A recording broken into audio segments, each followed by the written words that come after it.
Hello everyone, I'm Captain Logan, and joining me this evening is my son Jason. Wow. And my friend Connor Nielsen. Hey everybody. And tonight we're going to tell you how we felt about Beetlejuice Beetlejuice. The most appropriately redundant title in the history of film. And finally, it's here. I've been looking forward to this movie this whole year, and we're going to see what we all thought of it. Jason and I, so nobody here has seen it more than once. Jason and I went, yesterday. Yes. And Connor just got out of the theater like a few minutes ago. Yep. Not even hours ago. So we're gonna get Connor's unfettered immediate response, which is interesting. And in some ways, it'll be nice that you just saw it because your memory of it will be fresher than mine. But I've also we'll each have a different sort of advantage because I've had more time for it to percolate. But then you'll probably remember details I don't because you just saw it. That's right. That's right.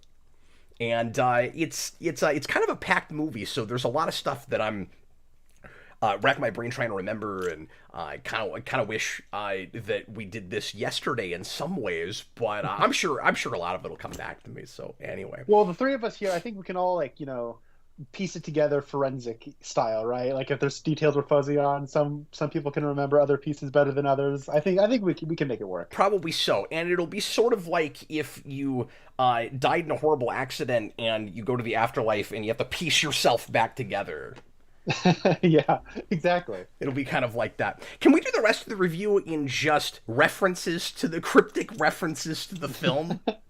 That would be Let's see if we can great. do it, yeah. So Beetlejuice, 35 years later, finally, we get this movie, and this is another one of those development hell movies, kind of like the Crow remake that we talked about last week, and the difference is, it was a lot less of turmoil behind the scenes and a lot more of Tim Burton just kind of having cold feet with it and seeming to wait for the right story, wait for the right script.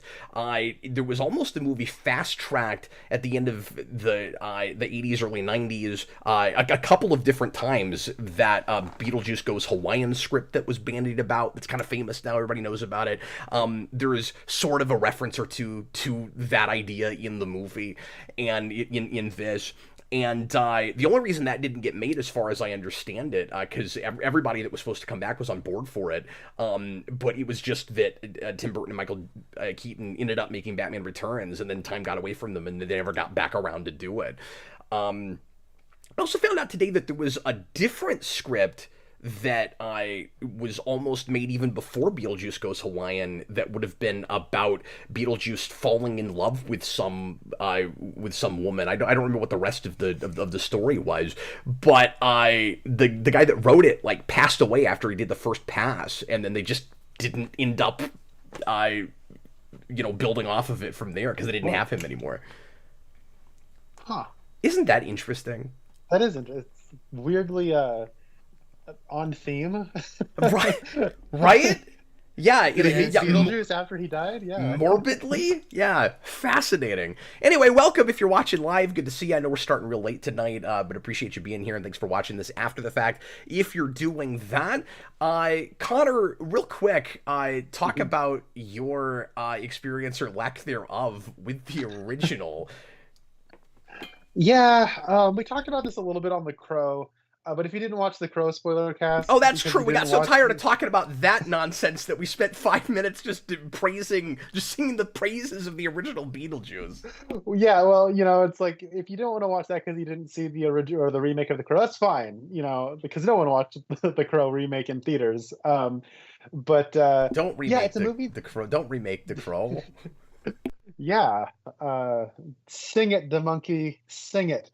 It's so the original Beetlejuice was one of those movies that I always assumed I would have gotten around to as a kid, because whenever I would visit my grandmother's, I seem to recall that was always on some movie channel, whether it was like Showtime or something, which would be fitting, obviously. But it was one of those things where it was always on. People would ask me, "Oh, Why do didn't you they want to get the watch rights to that and just make that a promo for that channel? Like, it's showtime! I don't know. It'd be a maybe it's Warner Brothers, Showtime is Paramount. Maybe they couldn't get the the things to line up. But if they want to do a Max and Paramount Plus bundle, that would be how you sell it, right?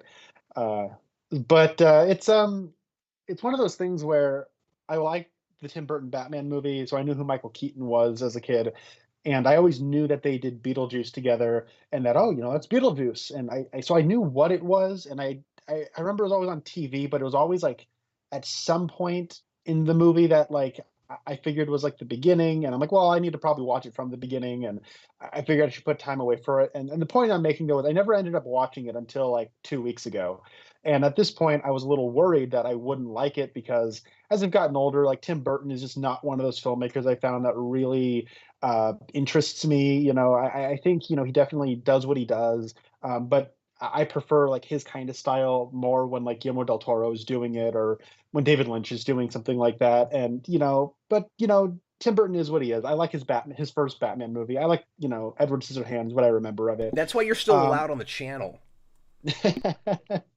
hey, how many Burton movies do I like? Like six. Six is good, right? And so, Yes!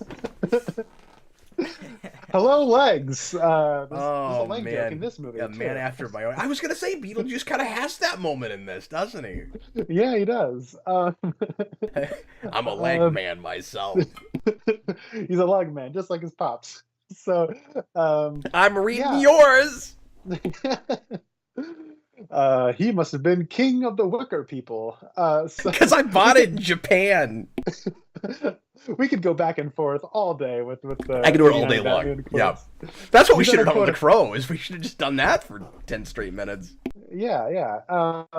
But I like Beetlejuice quite a bit, even though I was a little worried going in that like it maybe like I still kind of had the feeling that I maybe came to it a little too late. Like I saw it in my teenage years, I would have really liked it, and walking into it, I was a little on guard, and I enjoyed it for the first like half, 2/3, and then the last like third of that movie completely rocks my socks, and I'm like, wow, now I want to go back and watch the movie again and enjoy it more.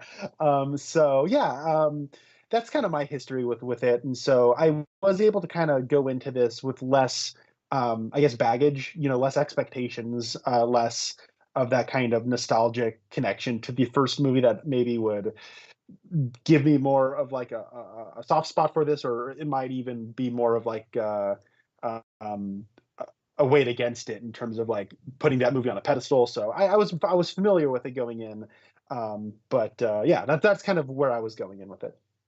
And of course, Jason and I have talked about the original movie before. He's always been a big fan of that. Yes. And was not with me on the commentary last week with Austin, but I'm glad he's here for this. Yep. And we're going to go ahead and get into it. So Connor's been talking about his experience with the first movie. Let's have Jason real briefly give us the synopsis on this one. The synopsis of this movie? Of this movie. Can you do it? Can you give us the basic setup for this Yes. for the Beetlejuice sequel? Well, it's like 30 years later. It's 2024 AD. And everyone's all grown up and old. And it seems to have, so the Dietzes have kind of gotten older, and Charles has passed away, and everyone's really That's sad an about understatement. that. It's an understatement that Charles has passed away. Yeah. And so everyone... And he passed away in claymation, no less. Yeah. But yeah. I'm sorry, I digress. Go ahead. Spoilers. Yeah, sorry, I'm spoiling things. I'm Yeah, sorry. you are. Sorry. He passed away in claymation. He passed away in claymation on an airplane, and then and so everyone's super sad about that, and like Lydia somehow she can see ghosts, but she can't see him. We'll get into that. And then I don't remember what happens next, but that's the setup. Okay, Connor, then how does Beetlejuice factor in? So, Oh yeah, the villain with, plot. with the Daddy Deets dead, There's alliteration for you. The Dietzes come back to the town from the first one. They come back from New York, and then while they are there, uh, uh, Lydia, she is trying to connect with her somewhat estranged daughter. There was her husband and the father of her child has since died, and I guess that death has sort of created a rift between mother and daughter. The daughter does not believe in ghosts, thinks her mother is a fraud. Her mother, who was Winona, Because her mother has a Ryder. job that historically only frauds have ever had. Yeah, so she has like So a somewhat ghost understandably, position. she thinks the TV medium isn't for real. And she has a manager and love interest played by Justin Theroux, who's looking to elope with her or get married with her. A very short time while they're visiting in this time of mourning. And then while this is happening, I think her name's Astrid. Jenna Ortega plays the daughter. She runs into a cute boy in town and is maybe developing a little bit of a romance there. And also Catherine O'Hara's there. And then while this is all happening, Beetlejuice is aware that the Dietzes have returned and is trying to insert himself into their lives. And also, Willem Dafoe and Monica Bellucci are in the afterlife bureaucracy, and they have their own little subplots. Yeah, lots of subplots in this movie. Yeah. There's a bunch of stuff going on. Well, the only opinion Some to of me it that may or may matters- not be really sort of contrived and happening simultaneously, but we'll talk about that. Sorry, what, Connor? Yeah. Well, to me, the only opinion on Beetlejuice that matters is Captain Logan's. Captain Logan, how did you feel about Beetlejuice? Oh, the only one that should matter should be Jason's. I almost want Jason to start. Yeah, do you I want to don't, start? I don't know if I don't know. Do you want to set the tone for this, I'll set the tone. or do you want me to do it and I can Yeah, do it? no, I can set the tone. I can do set kind of the a tone. shorter one. I know how to set the tone. Because Well, then I've let me reframe this. Let me reframe this. The only opinion that matters to me about Beetlejuice is Jason. So, Jason, how did you feel about Beetlejuice? You said it 4 times. No, we won't. We will never come. Now you're here already, and then we're halfway, or we're like a third of the way. And into also, coming, and I you're have something leaving about now. that too. That we can get to. So as always, we'll do best thing, worst thing. We'll do sign flips, and then we'll do full-on spoilers after that. So folks in the comments, please don't spoil stuff until we get to the spoiler section. But feel free to interact with us, especially when we get to that point, and help direct the conversation and tell us your opinions and aspects of the movie that we might not hit without you. And starting as late as we are, we're gonna try not to go real long tonight. So there may be whole bits of the movie that we end up not talking about. We might not be quite as thorough. So if there's something you really want us to talk about, make sure you get that in. Okay, go ahead, Jason. So, my best thing about this movie. You're just gonna start there. Yeah. So my best thing about this movie is Beetlejuice himself. He is and any time that he's on, he is.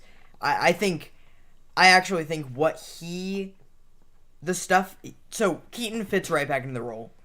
And I also feel like the stuff that he gets to do in this movie might even be a bit better than the stuff that he gets to do in the first movie. I think, I mean, his performance is the same in quality. He's still great. But I feel like And for a guy that's always been weird about sequels, Yeah. he has no problem falling right back in it. Yeah, and they gave him some really fun stuff to do and funny stuff to do. And then I also like most of the stuff with the afterlife stuff too. I think that stuff is fun. My worst thing is everything else. Yeah, this movie, anytime we're in the real world, I just want to fall asleep, and I don't want to see anything. I really want someone to make a cut of this movie that's just anything that has to do with Beetlejuice and nothing else, because I would watch that. But Which is not what you expected going in, no, because Beetlejuice is very much a less is more sort of character. Right. And Keaton himself insisted on not being on screen too much. He was like, if Beetlejuice takes the movie over, it's wrong. That's Yeah. not what it's supposed to be. yeah, And so what they do is they take the Dietzes, which were actually my least favorite part of the first movie, because they're just, I mean, they're unlikable side characters. They're meant to be unlikable. And so if you make them the main characters of the sequel, well, they're unlikable. You can't do that. So the movie isn't going to be fun, and you can't do fun story stuff with these characters. And trust me, they don't. And I feel like, and like, I did like Lydia in the first movie, but she does not feel like the same character at all. And I mean, people change in 35 years. Yeah, but then she's... But you still don't see how she would get to that place. She's a completely different character. Like, not even, like... She changed. Obviously, she would change, but she's a completely different character. And, You have to keep reminding yourself it's the same character. Yeah. Well, they do a good job of that because they put her in the exact same clothes, but she's not goth anymore. But she's still wearing those clothes for some reason. I don't know. But yeah, this is, I didn't like this movie. I didn't. And you know you're, like, on an island, right? Yeah. Like, most people seem to be really eating this up. Yeah, I did not like this movie. It had it did the human stuff not... It just didn't do it right. And, the whole thing... It feels like... The whole thing just feels like a Smallville or like a Spider-Man 2 or something where... Now, I have a question. Yes. Would you have said that if you didn't know that Gotham Miller wrote it?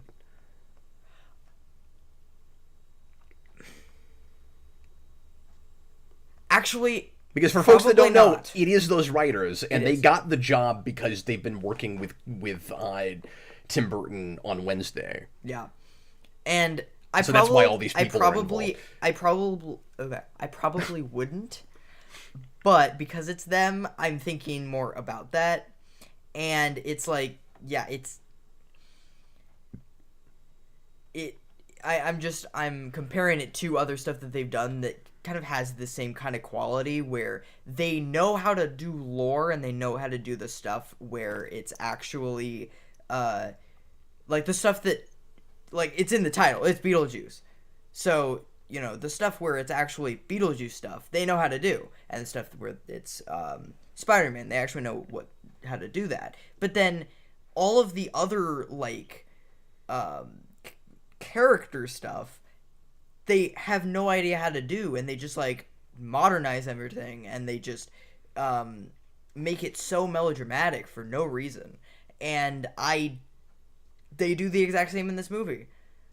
So the way you've described this, yeah, you are casting Lydia is in Smallville as Clark Kent and Beetlejuice as Lex Luthor. Yes.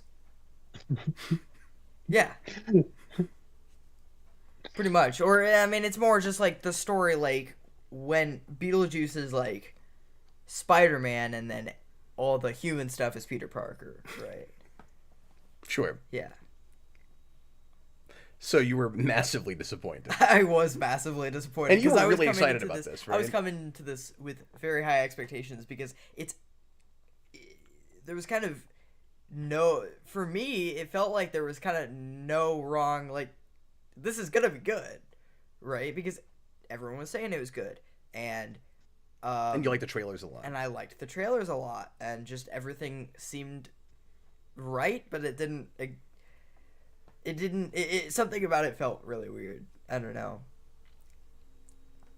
So before we move on to somebody else, let me just ask you this: is the issue that overall tonally it doesn't feel enough like that first movie, or do you want it to go off enough on its own, but you didn't like what that meant with this movie? You didn't like the version of on its own. Half the time it feels like that first movie, and I mean, it's a sequel. It's gotta, in its way, feel like the same movie, but just, like, have a different And it's not beat for beat the same thing. No, it's in not. fact, in fact, they were avoiding that like the plague in some ways. Yeah, and it feels like just like half of it is Beetlejuice, and then the other half is something else that I can't. Something else. But I don't know. No, he got canceled. He's not in this movie. That's why his character had to die. Yeah. And die in a way that when you go to the afterlife, you still can't see his face. Right. Yeah, exactly. Spoilers, Connor! Okay, so you might, folks, have just heard the most scathing review of this movie you're going to hear on the internet. Yeah. Or at least up there. But I mean, I don't know. We'll see what Connor says. Connor, do you want to go next, or do you want me to go next? Well, I feel like you haven't talked enough. It's called Geekvolution Live with Captain Logan, and like Beetlejuice, the titular character has not. That's such spoken. a cop out. That's such a you just don't want to go next. No, go ahead. I'm very curious to know what you guys think. Okay. So speaking of copping out, I don't want to do that, and I feel like I say this too often with new things, but I had a weird experience with this, and I really wonder what a second viewing would be like for me. I know I say that with a lot of stuff. With this in particular, I got to the halfway point and was not with it at all, and the movie had really, really lost me. And some of it is stuff Jason's complaining about. I agree with a lot of what Jason said, actually, but not as vehemently with some of it. So I think that it really lost the timeless quality of that first movie. It's rooted way too hard in 2024 to the point where they had to put the date in the title, and I really don't like that. I also, Connor, feel very vindicated in complaining about that because on the Captain Logan show or somewhere, when the first trailer came out, I said, oh, and they put 2024 like on the poster and in the trailer, and people said, well, that's just how they're selling it, to say that that's the date, like that's the year it's coming out. And then, minor spoiler, it's in the opening titles. I called it. Like, I knew they were going to do that. There it was. And I was like, that's not what you do with Beetlejuice. No. The original, you can argue, there's no reason that it's not that very date. It's 1988, and there are some cultural and contemporary references, but it feels outside of time, or like a hodgepodge of times, in almost the same way Batman does, except in a more surreal, kind of out there sort of way, because it's so isolated from everything.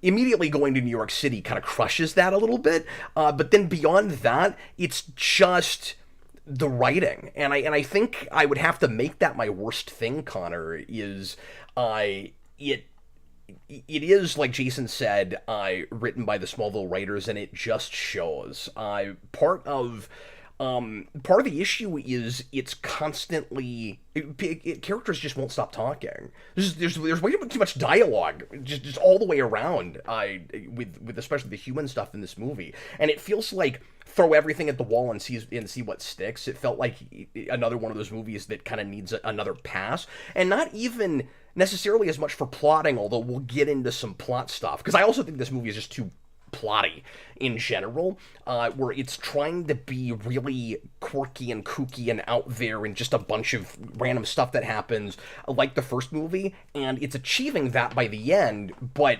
earlier on, it feels way too like typical like comedy blockbuster plotting. I was reminded of the Men in Black sequels a lot through this, and okay. You've got two big subplots happening simultaneously for no good reason, and it's 35 years later, and just because now we've decided to make a sequel, these things happen at the same time, and that always irritates me. It's just too easy. And you can say with Beetlejuice, well, it can be unconventional, it can break the rules, but that doesn't feel unconventional. I've seen that too many times with things that are kind of cheating, and so it's weird the way that it feels like it's kind of cookie cutter and following a formula until it's not anymore. So here's what's weird about it. When you get to the third act, it's won me back over real hard. And that's why I say I kind of want another viewing of it, because once I know where everything's going, I wonder if some of the things that were irritating me and I wasn't appreciating as much, plot wise, even character wise, with the human stuff, I wonder if I might not warm up to it more because I see where it's all going. There is a huge thing in the third act, the big kind of confrontation with Beetlejuice that is worth the price of admission. And once I get to that moment, I'm like, I wish it wasn't an hour and a half in, because like now I'm really into this, and I kind of wish this is the whole movie. I didn't expect to go to a Beetlejuice movie and wish that Beetlejuice was on screen the whole time. And that is a place that I've got with Jason. But not even so much I need him on screen all the time as just I kind of wish, and I never want to rewrite the movie, I kind of wish the whole thing had just been set in the afterlife. Because every time we're there, it's really fun and clever and creative, and I like the way that they build out that world more and pull the curtain back, and it all feels really authentic. It all feels like it fits brilliantly with everything we had before. Nothing about that feels forced or faked or trying to do the same thing in 2024 that we're doing in 1988. But everything with the Dietzes does. Everything with Lydia does, and I just fundamentally don't like this movie's take on her. To what Jason was saying earlier, make the argument all you want to that people change in several decades and maybe she could have gotten to this place. It's too typical. It's not interesting to me. Connor complained a couple of reviews ago, and I'm trying to remember what the movie was. Oh, I know what it was. It was Alien Romulus. Connor was complaining. No, it wasn't. It wasn't Alien Romulus. He liked that movie. What was it? There was something we reviewed, Connor, where you were. Oh, I know what it was. It was Twisters. When we talked about Twisters, and you complained about too many contemporary movies, too many movies lately having to be trauma plots, and I said, well, look, character like human beings go through a lot of trauma. That's a that's a natural place much of the time. I mean, like, you get sick of the same tragic backstories all the time, of course, but like a lot of stories are gonna be about that because that's just life, right? And then I walked out of this movie and I went, yeah, I think I'm sick of trauma plots. And I'm gonna be interested to see if Connor had the same thing with this movie, because I was getting that actually kind of hard with her, and I'm just not sure if I buy the feeling she has about the events with the first movie and her being haunted by Beetlejuice, and we'll get more into the spoilers with all of that later. But I just didn't really fundamentally buy it. I think Delia's on screen too much, and again, it's a kitchen sink movie, right? Like, there are several things that even characters that I overall was not appreciating do that are hilarious. Her performance is great because she's always good, and she's got a few moments that just really cracked me up. The big plot point with her later in the movie I think is actually really funny. She's got a lot of amusing things to do, but it was just overwrought ultimately. So I don't know. Worst thing I said is just overall writing and kind of tonal stuff. You shouldn't have this much incidental music in a Beetlejuice movie, by the way. And incidental music that doesn't all go together. Like, it kind of sets up the music motif thing that we have with Deo in the first movie, and I really respected it for trying that again, but not being Deo. I love the song they picked. I love what happens with it later. It's the best, funniest thing in the whole movie. But there's not any connective tissue with it. It's not a motif. It's just, it opens with, minor spoiler, a whiff of that song like you get with Deo on the original, and then goes into the opening fanfare. And then you get to the third act and that song comes back. It's not like Deo where we keep hearing that guy's music throughout the movie. It's not a motif. We keep going to just like Smallville-ish, CW-esque incidental stuff throughout a lot of the movie. And I think that there is an attempted bait and switch with all of that I'm wondering if it works better on a second viewing, where they're trying to make you think that it's going to be that kind of typical sequel, and then it isn't that in the third act. I needed the whole movie to be the third act, and they also sold it that way, where it looked like the whole movie was going to be just absurd, quirky nonsense all the way through, and I was just kind of looking at my watch, waiting to get to that stuff. And we finally do. It's great. And there's some really, really funny payoffs to things that I didn't appreciate and didn't know why they were there, which is why I'm thinking on a second viewing I might like some of the stuff I don't like right now a bit more. But this is a massive mixed bag to me. It's two movies, and I liked one of them, but I didn't love the other one. And that's kind of the same review Jason gave, except I think he's angrier about it than I am. And I think I have a chance at being won over, and I don't think he has a chance at that at all. I don't think he even wants to see it again. I actually... No. I am fine with seeing it again. Oh, okay. Okay. I just don't like what they did, and I... Just... They had the... They really had it. Like, they... I feel like they could do it. And if they just made... And they could do it, but they just had to make the whole movie like that. It made me, and again, I never mean to rewrite the thing, but when you're not appreciating a story direction, you can't help but think of what you think are cooler ideas. I walked in open to the idea of going back to Lydia, and also, I understand that to be fair, that if Burton was going to make this movie, it was probably always going to go back to Lydia, because every... plot besides the one that the guy died right after he wrote in like 89, 90, all of them included going back to her. But I think I'm with Austin now. He and I have talked about this privately, and he keeps saying it would have been nice to just have a totally new cast and see Beetlejuice interact with other characters. And there's no reason that Beetlejuice couldn't be and I'm not saying I need like 100 of these, but that it couldn't be more of an anthology sort of thing where he is the connective tissue and the inciting incident that makes the whole thing happen, and you just tell a lot of still quirky, goofy, morbid stories, but with different kinds of cast that would bring something different to the table. And I wish that's what this was. And it's and also Jason's right, like Keaton, not only is just as good as he was before, but fills out the role. Like, it's almost better in his 70s. Like, it's kind of crazy. And I loved, like, every gag with him. Every single gag with Beetlejuice works. There's stuff I want to spoil. We'll do that in a little bit. But at the moment, I'm going to give it a red sign flip, which I feel horrible doing. I was really excited about this. This is my second most anticipated movie of the year. My first was Apes, and I'm the only person on the planet that liked that as much as I did.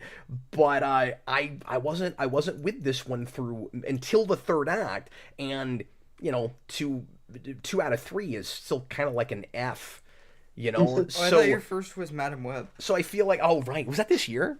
Yeah. Oh, good lord. Yeah. God, February, that feels like 3 years ago now.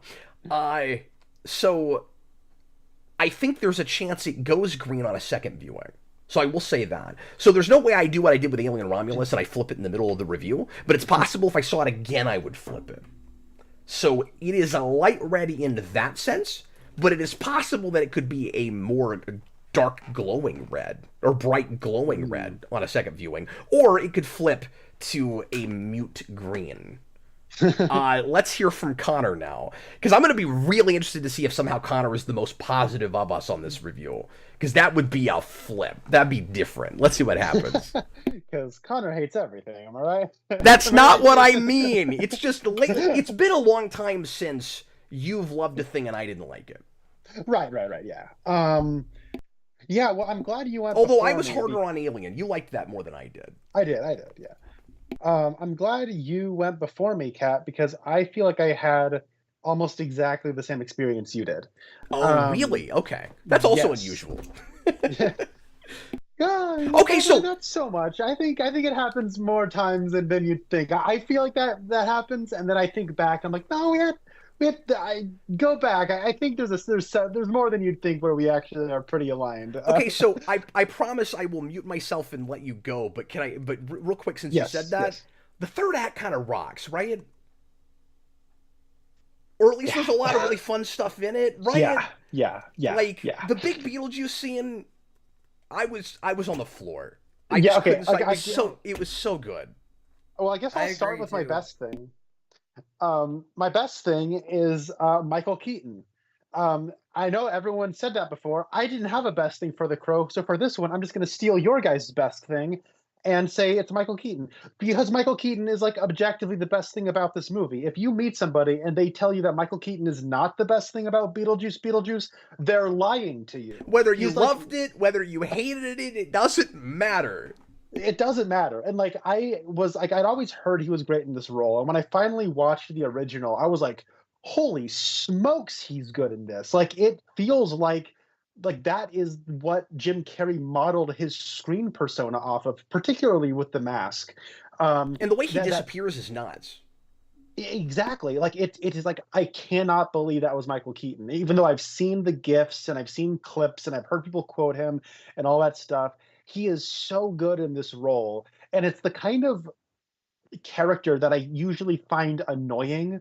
But his whole truck driver, used car salesman, every kind of slime bag. He's kind of a sex pest, and he just leans into all the sleaziness of like it's like everything that is historically sleazy in American culture. Like he plays into all of it, and Well, and he's that could have been so my that good could at have it. been my best thing is that is somehow in 2024 not at all watered down, which is Exactly. shocking. Like he is as Yeah. much, and there are people complaining about it on Twitter or whatever. But for my money, like how is some of the rest of this feeling as watered down as it is?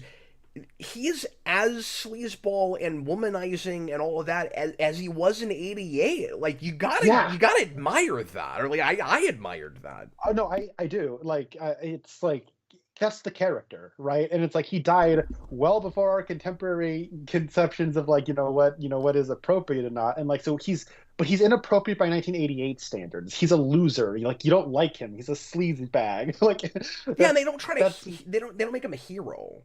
exactly. Thank And God. Like so they didn't Disneyfy it. It's not Maleficent or something. yeah, it's not like he went, well, you see, this one person came back to the afterlife and he gave me a book about how to be a good person. So now I respect women, all right? Like, he doesn't do that. It's not revisionist Beetlejuice, and I was worried about that. But Oh look yeah, like like there's a stretch where like he almost like he's like a, sort of like a reluctant ally, but it's because because he thinks he's gonna get something out of it. Like he is in the first movie too. Like that's exactly. exactly, And you yeah, can yeah. complain about them repeating that plot point, but that is what he But was in I the feel like original. they do something different with it. Like they do something a Yeah. little different with it. Well, and he wants the same thing he did in the first one because he never got it. So Yeah, like yeah. that works okay. But and then I promise I'll let you talk. But I just want to say this real quick. You know why he's so good in this movie? Because he's willing Why to is that? do the work. Yeah, That's yeah. Like he's willing to do the work. oh, there's great lines in this that I'll be quoting probably for a while to come. Like should have got married in Vegas. What a great line. Right. Like Yeah, that's awesome. but anyways, so with the rest of the movie, I find that I had such a similar experience to you, where like the first third to half of this, I was really not into. There were creative decisions and choices for scenes that I liked. I think it's actually a really kind of cool thematic and visual concept that really sits in line with the first movie, where they're in mourning, so they put like a black shroud over the house. That was just a cool idea, and it's just pure like in the set and art direction of it.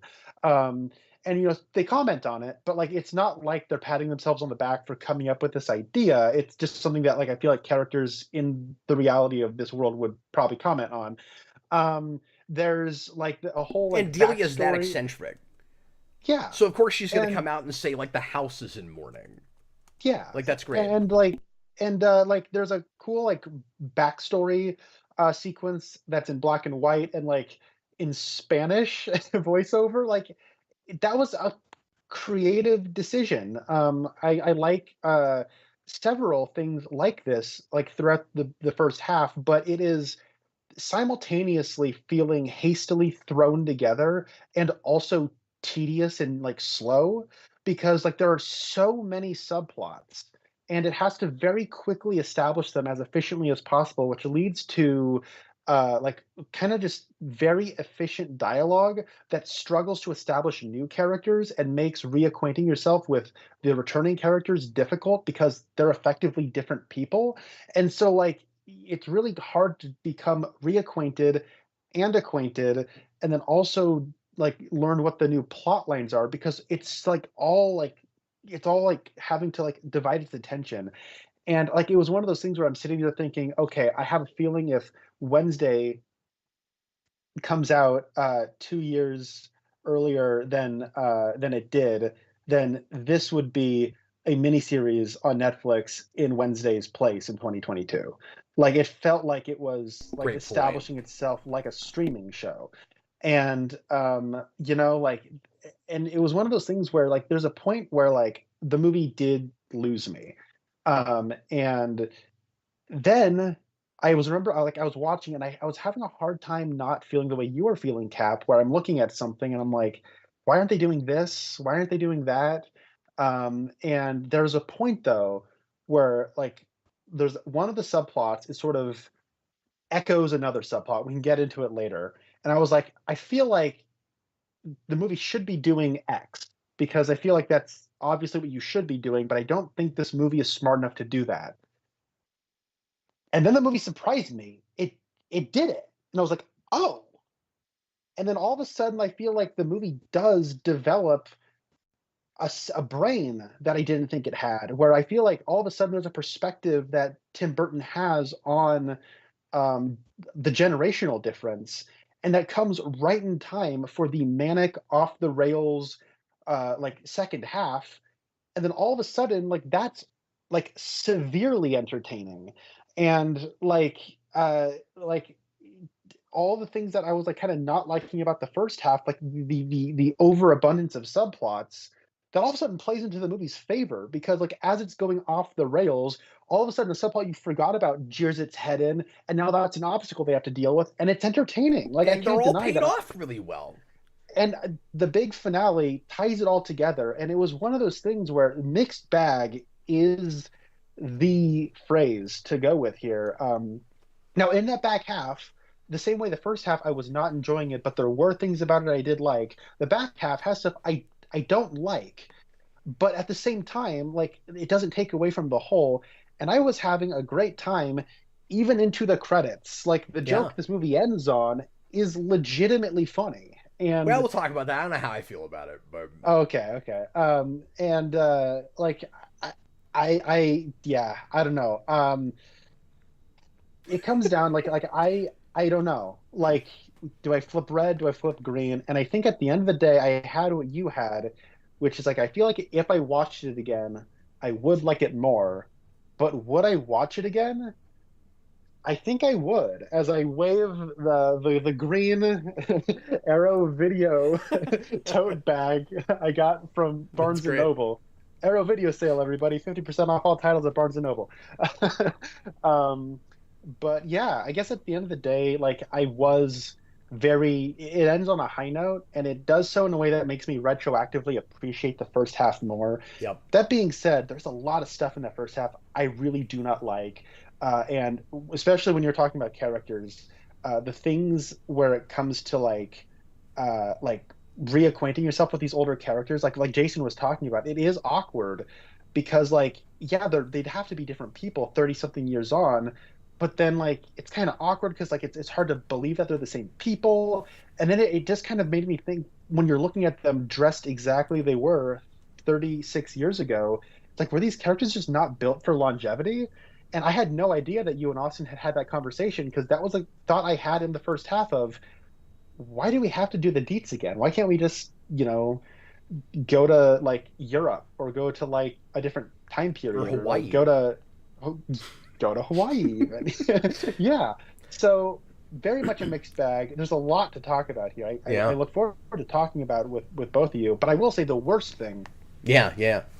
and this is probably going to be a nitpick to a lot of people. I don't think it is. But like it's kind of like hard to explain because like I'm going to say the word and it's not what I mean when I say my least favorite thing about this movie was cinematography. In like 9 times out of 10, when people use the word, myself included, use the word cinematography, it's not what I'm talking about in this sense. The use of aspect ratio, great. I like the 185 to 1 framing. The shot composition is fine. Like it's quite good even. and like it's well directed. I think like the actual like where they're placing the camera, how it's blocked. It's a very well made movie. It looks like it was actually made. Like it's cool. And the thing though is it looks like a Netflix show. They shot it digitally with these like very wide angle lenses. And I think when you're doing something with like set design and costumes and lighting setups in particular that are this stylized, something about when you shoot it digitally, it looks like I'm just going to a haunted house. It doesn't look like I'm stepping into that eccentric world from Beetlejuice. And that's what I kind of like when I watch the original Beetlejuice. It does feel like you're walking into some crazy pop art world. I'll put it this way. I remember I had a free trial with Paramount Plus last year, and I watched several episodes of the original Star Trek series, and I love the way it looks. It's this kind of like I have an affinity for that kind of cheap science fiction TV, like the Twilight Zone and original Star Trek. But Star Trek in particular, because it is using like stylized lighting and like color gels and stuff. And I remember thinking though, like He went to Star Trek before I did, folks. I just want to bring that up. yeah, yeah.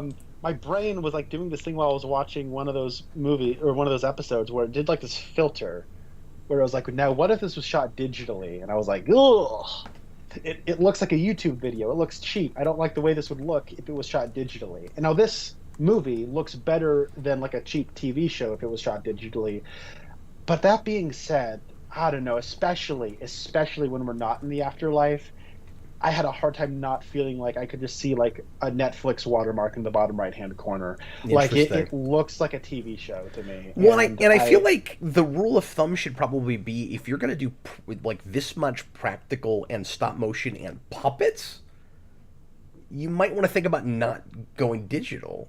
Yeah, no, I think that's good. Like I think the thing about digital is it lends a clarity to the picture that does kind of take away an otherworldly quality, and I think that otherworldly quality is pretty key to Beetlejuice. And I want to stress, I am not an anti-digital guy. I think between George Miller and James Cameron and the Wachowskis and plenty of other people, there's some really innovative stuff happening with digital cinema. But was this the right thing for it? No, I hadn't had that thought. But but it probably adds to my feeling of too much of this feeling kind of TV in the first half. I think so. And like when you were talking about how like we go to New York and it immediately kind of took you out, I had the same feeling. It looks like a Netflix show. Like a lot of them are shot in New York. But it also just looks like now, and I don't want Beetlejuice to look like now. I want to not be thinking about that. Even if people make any contemporary references, which again, let me stress, there's some of that in the first movie. There's a ton of it here. Mm-hmm. And when you start having all of the typical like making fun of like how many people have gone vegan and don't eat gluten anymore and all of that, like I don't know if you want that in a Beetlejuice movie, and I don't mean that it has to be exactly like the first movie, but does it feel like it's the same world? Like it almost feels once removed or something because of all of that. And I wanted to stress that as my worst thing, because even in the portion of this movie that I was really, really enjoying, I was still having it some. Even when we're in like the afterlife, it still does feel like I'm walking into Rob Zombie's like haunted house where there's like See, I just didn't want to interrupt you. I was gonna say when you said that a minute ago, I was gonna be like, yeah, because you don't want to get too close to Rob Zombie's monsters. Which I have not seen, thank God. That's the most egregious example of what you're talking about. I bet. I've seen clips and I'm like, well, I really don't want to see that. Yeah. So, anyways, that's I'd rather try out the Spirit Halloween movie than watch that again. Oh my God, I forgot they made that. Why on earth would I watch that? What? Oh yeah, they made a movie about people being trapped in a Spirit Halloween, and then it turns out that there's like actual demons and crap, and not just people in costumes.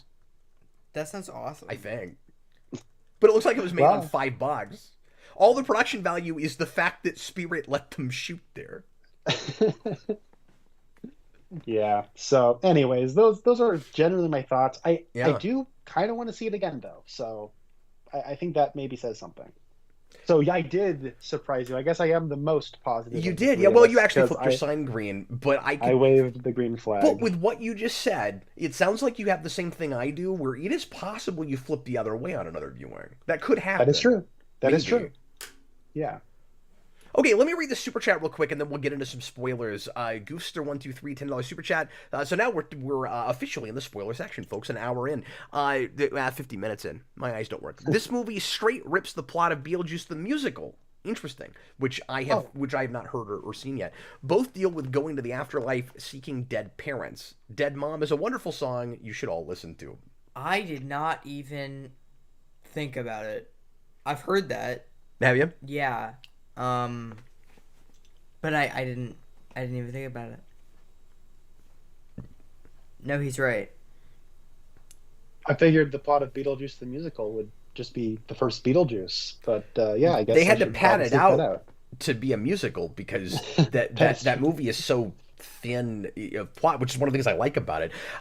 Did this feel just a little bloated to you, Connor? Like, was there a part of you that wished that we could have come up with a story that could have been a clean, quick hour and a half like the original, or are you okay if you're enjoying the first half more with it being kind of a bigger thing? Because I can see the two sides of it.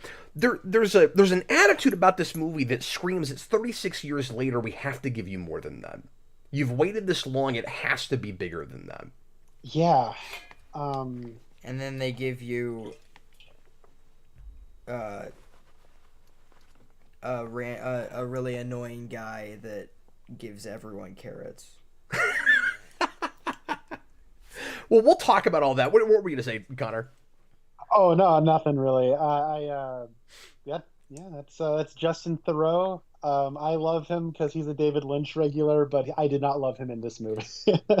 No, and Yeah. that was another really typical role, and I feel like it just I guess I'll say what the stereotype is because I use the word typical too much. But what I mean is I had this with the setup with a lot of this, Connor, where it's like, of course it's decades later, and I she's got to have, like, Lydia has to have a daughter that doesn't like her. They don't get along, and of course Mhm. she has to like have had a dead husband, or like at least they got along, at least they liked each other. That's good.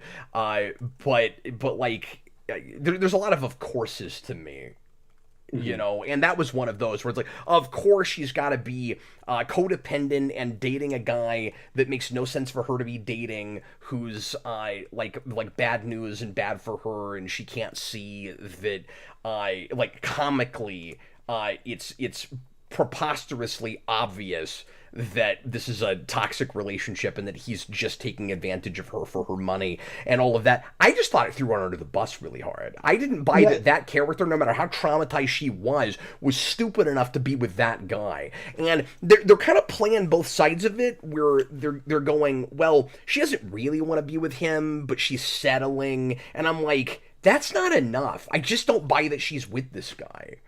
well, yeah, and like that's the kind of like an issue I had. Like, I would actually, to answer your question, yeah, I do think that the first half is way too like bloated in terms of like all it's trying to do. And I think that does separate itself from the original. The original is very simple. And so, in that sense, like it is kind of approaching its story a little different where it's like overstuffing itself. That being said, like the like the interim backstory that it has to fill in because it's like 36 years, like it's a long time. Yeah. um you kind of have to, like, well, she was married. We don't really get a sense of who she was when she was married.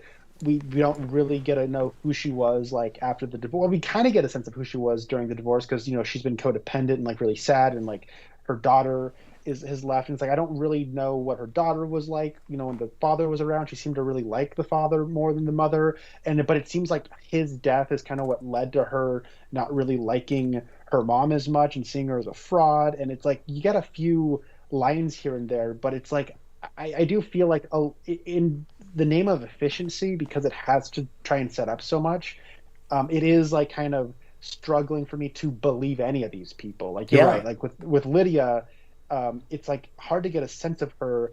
Uh, and like based on who we saw in the first one, it would seem like it's weird that like she found a kinship in ghosts, and now it seems like she's just exploiting like her ability to see ghosts as like a job, and we don't really get an understanding of how her relationship with the afterlife has developed. It seems like it just kind of fell off. Yeah. And then And Astrid, to me, is like a distillation of how at odds with itself the whole movie is. Because it's like we're... And I respect how difficult this is, but that's why you should have just gone with a totally different cast, maybe. Because in trying not to repeat yourself too much and not go back to the well and not look like the same movie all over again, but also being authentic to the original, and as Tim Burton has said in interviews, like being respectful to that material and not totally dismissing it, you're trying to do two things at the same time. So I see her as a distillation of all of that. She simultaneously has to think her mother is a crackpot and not believe in ghosts, but also love morbid stuff and be obsessed with Halloween. That's the movie. Right? That's the movie. Yeah. It's gotta be everything. It's gotta be not Beetlejuice, but really, really Beetlejuice. And it does feel like as I'm finally starting to understand Astrid, it's like the movie's finally like at its midpoint and it has to get going. And so it's like there was time to develop some of these out, but there's not enough time if to you develop get rid of all of it. Here's the thing. Weirdly, I just thought of this. The subplot with her awkward, stupid engagement, and that's one of the things too, where characters are thrown under the bus in order for the movie to be weird and quirky, like the first one, where they almost have to act out of character so that it's weirder. I kept having that, where it's like, well, she wouldn't have said yes to that guy, but isn't it in odder, more bizarre choice if she does, and if he proposes at a funeral, like that idea on paper, I get why you would do that in a Beetlejuice movie. Wouldn't it be weird if somebody proposed at a funeral? Doesn't it work better if it's two people that really like each other and they're just that messed up? And so like if they're going for like a maybe like Gomez and Morticia, kind of a thing, like maybe. But if you got rid of that, if you got rid of that whole subplot, and I feel like it's just there so that we have ultimately so that we have a character to hate, so that it's fun for Beetlejuice to throw somebody in hell at the end, which is legitimately kind of funny. But also so that you have an excuse to have a wedding setting already when Beetlejuice tries to marry Lydia again. But I feel like if you get rid of that whole subplot, then you have plenty of space at the beginning in the first act so that mother and daughter can reconcile earlier, and then we can enjoy them on screen together, because those two are a great pairing actress-wise, and it's squandered because Astrid doesn't come to appreciate her mother and her abilities and that she was right this whole time until far too late for me to care. And make that the first act plot point, is Astrid learns ghosts are real and her mother's not. It happens too late in the movie. It's maybe just the halfway point, but it's too late in the movie. It feels like it's well past the halfway point when you're watching it. And Justin Theroux keeps getting in the way, but you're right, if you get rid of him, then what's interesting is you do have like Lydia and Delia seem to have like kind of, they're not like peas in a pod, but they've certainly like developed like a little bit more of a closer way of communicating over the years. And I actually liked that as an idea. I know, me too. Particularly in the second half, I liked it. But like what you'll have is like Lydia and her daughter are now kind of having a little bit more of a strain that like Lydia and Delia had, and like it's kind of interesting where like Delia is her stepmother and Astrid is the not step of the just the daughter of Lydia. And you might have had like this interesting thing where you do have like these three generations of women and like the kind of ways in which they've had difficulties like kind of communicating with one another. And you could have done something, but as a result, like it does kind of get bogged down. But the other thing though is like when it comes to characters, like I get that Delia is kind of like eccentric, but it's weird after the first one where she is just a joke. You're just supposed to laugh at the yuppie from New York, and now it's like She's got all this power now. but she's also like she has to be a character.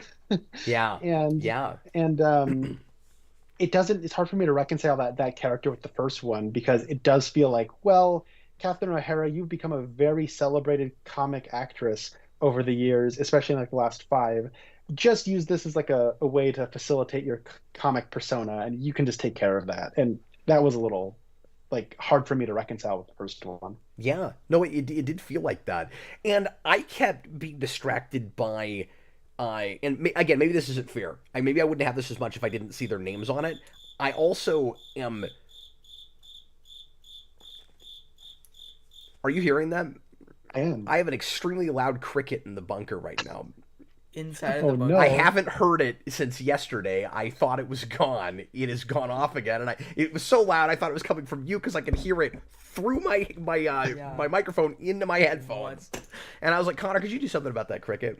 I don't know where it is. I can't find it. So anyway, it's very loud and it's in here somewhere. So I don't know. This feels like an appropriate review for that to be happening. But anyway, and that's not shade at the movie. It's crickets. It's Beetlejuice. He's got like an insect thing. So what the hell was I talking about?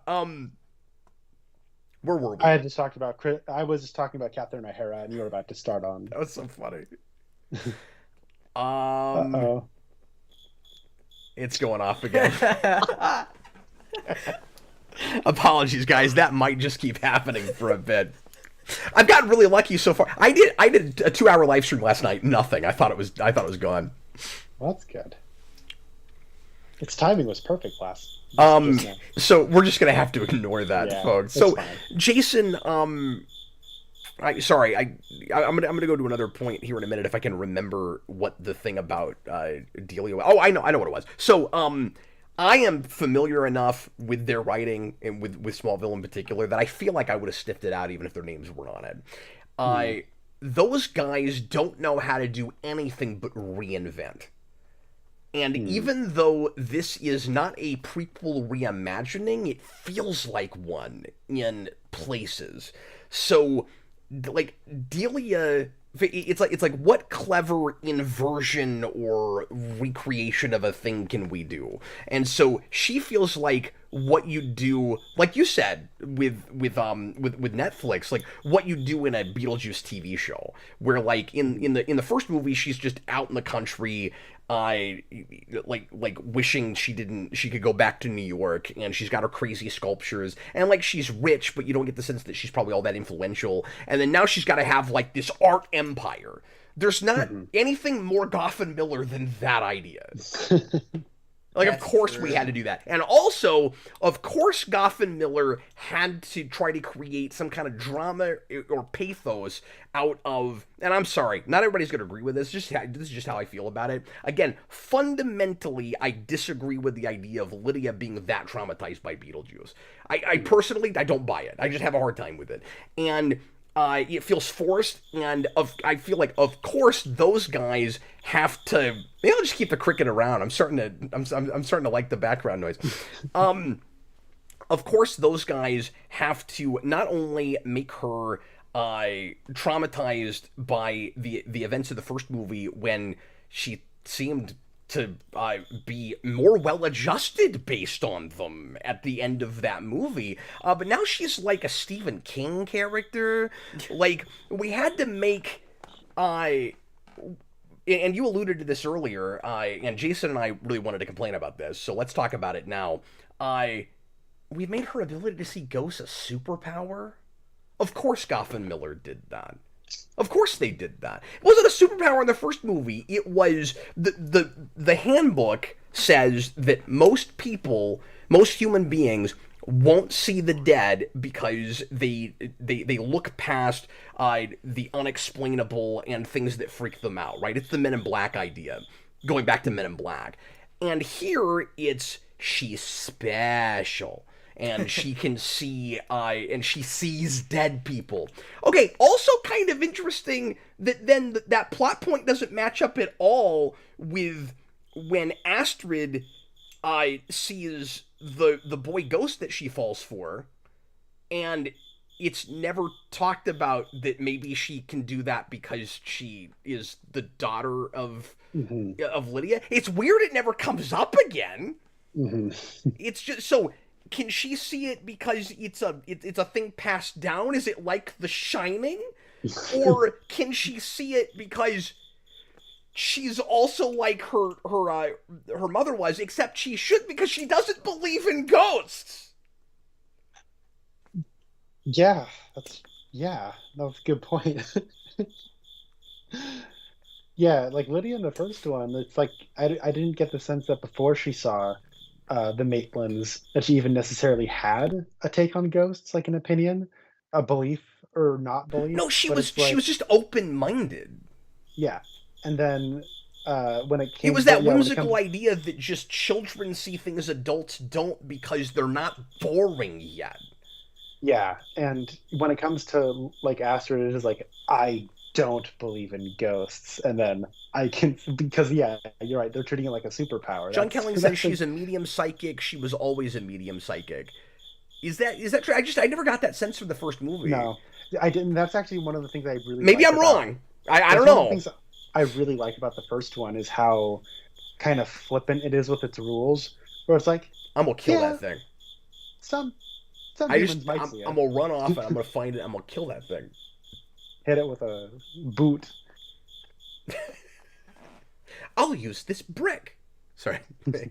Anyway, Well, I was just saying, like, yeah, I that's what I like about the mythology in the first one, or the rules. Like, it's so flippant. It's like, yeah, most humans can't see you or won't see you.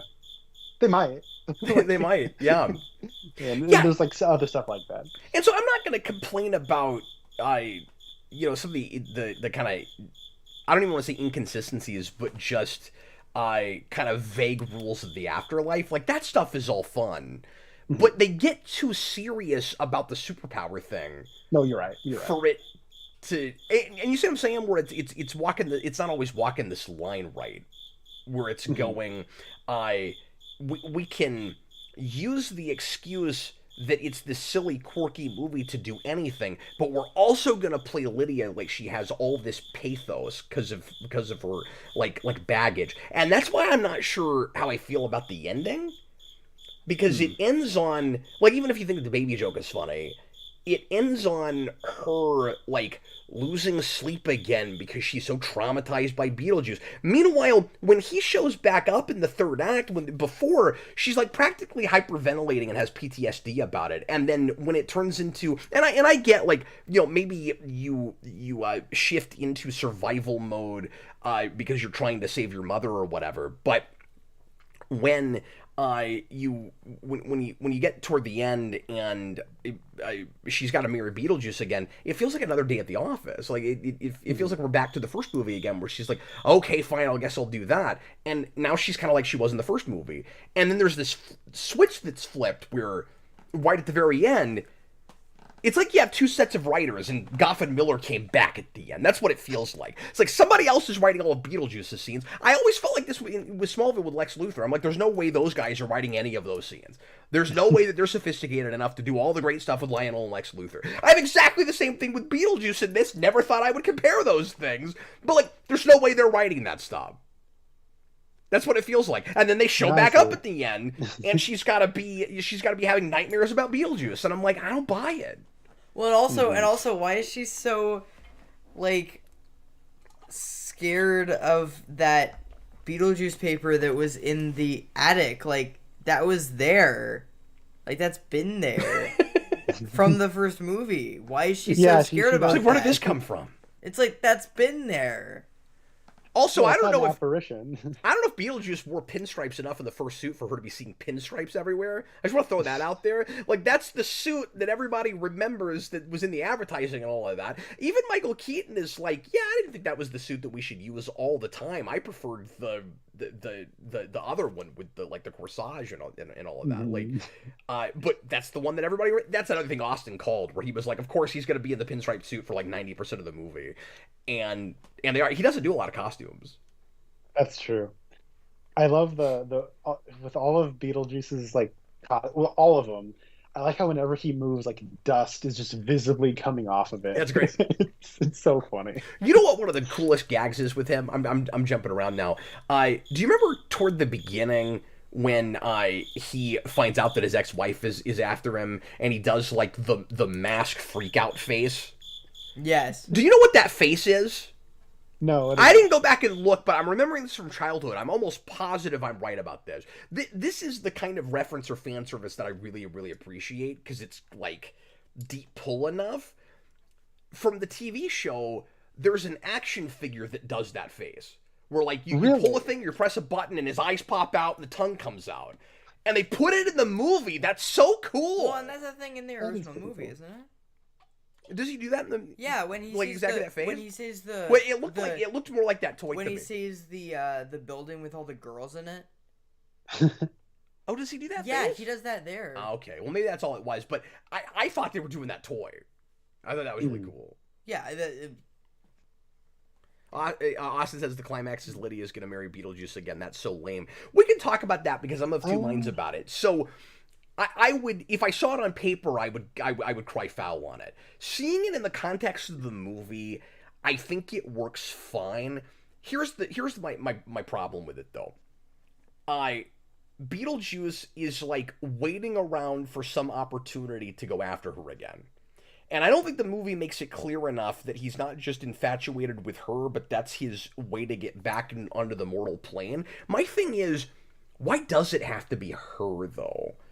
Yeah, I don't know. It's almost like he's stuck in the model and he needs specifically her to bring him out of it. But I'm like, in the first movie, it could have been anybody. You got her to say your name 3 times.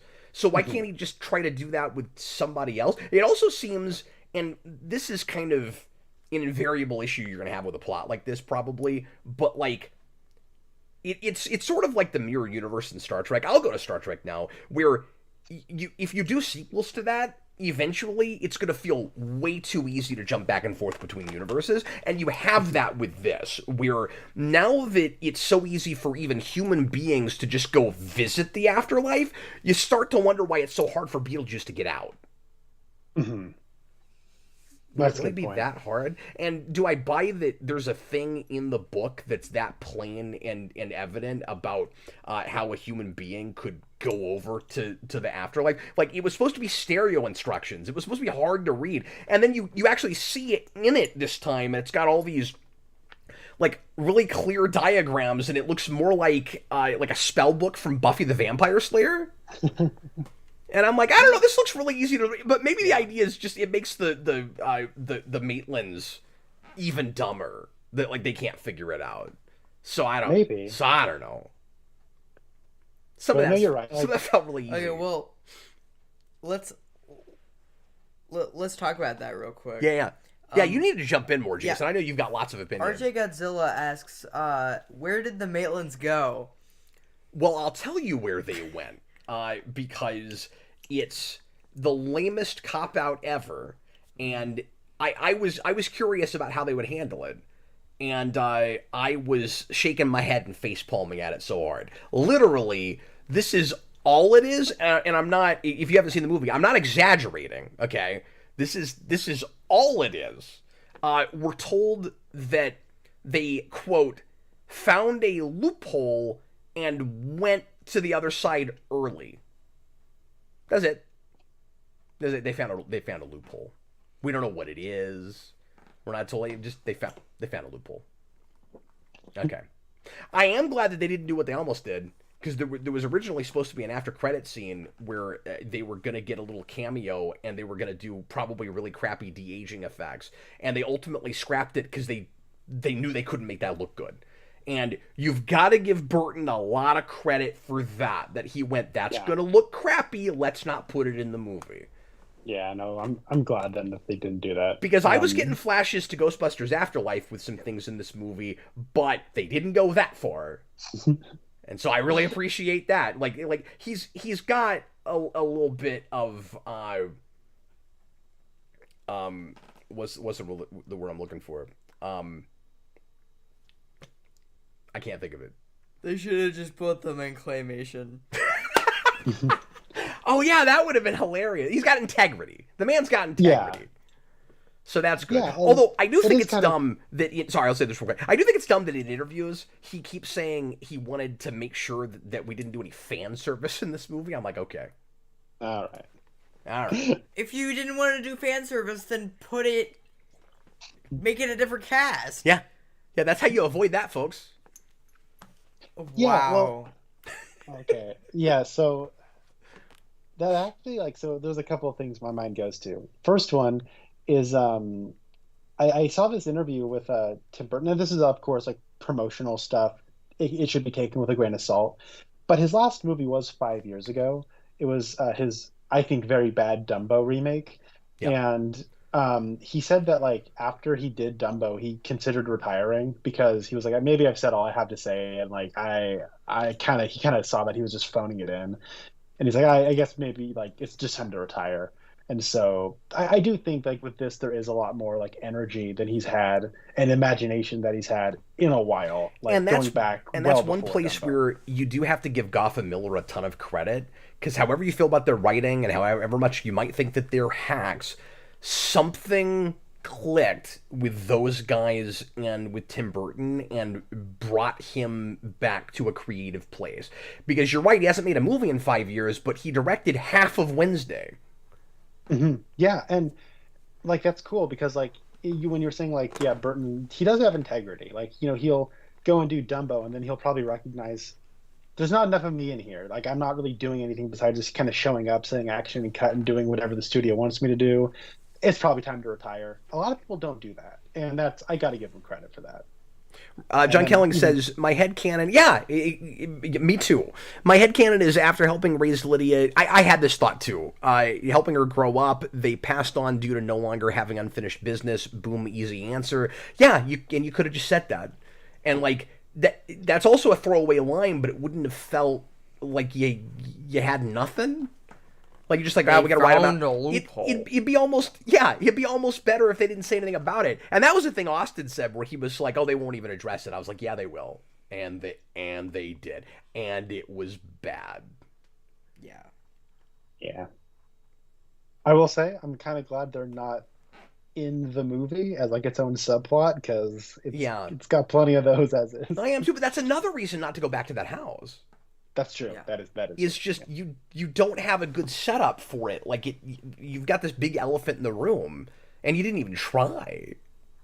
Well, RJ Godzilla says, why couldn't the Dietzes have moved out of the house and new people move in? Yeah, and that would have been a reason for them to want to move on. I had that thought too. Yeah. Well, and that is a reason to go back to that house if you want to do that for, fan service. Although I guess he's not wanted to do any fan service. Okay, I'll tell you how I would have done it. I just thought of this, so maybe I'll say it out loud and it'll sound stupid. But tell me what you think about this, Connor and Jason. I talked about this the other night in the Beetlejuice commentary. The original ending was supposed to be the Maitlands actually go into the model and they live in the model forevermore, and they get to like make their house the way they want to in the model. So my excuse for them not being in the movie would have been they moved into the model and they're in that house, but they got like keep out signs everywhere, and so like you never would have gone in there, but they're still there. They're in the house. They're just in the model. Yeah, that's a great way to write them out. There you go. Yeah. There you go. How about that? Yeah. I fixed it. That's all it had to be. I mean, a couple other people in the comments fixed it fine too. That would have been a more fun, clever thing. Oh, there they are. They're over there. We're just not going to see them because they got keep out signs everywhere. Yeah, they wanted to spend their vacation all by themselves, holed up in their house. Now they're spending this, afterlife as a vacation. Or here's another one. Go. There's another model in the corner. They live in that model. It's Hawaii.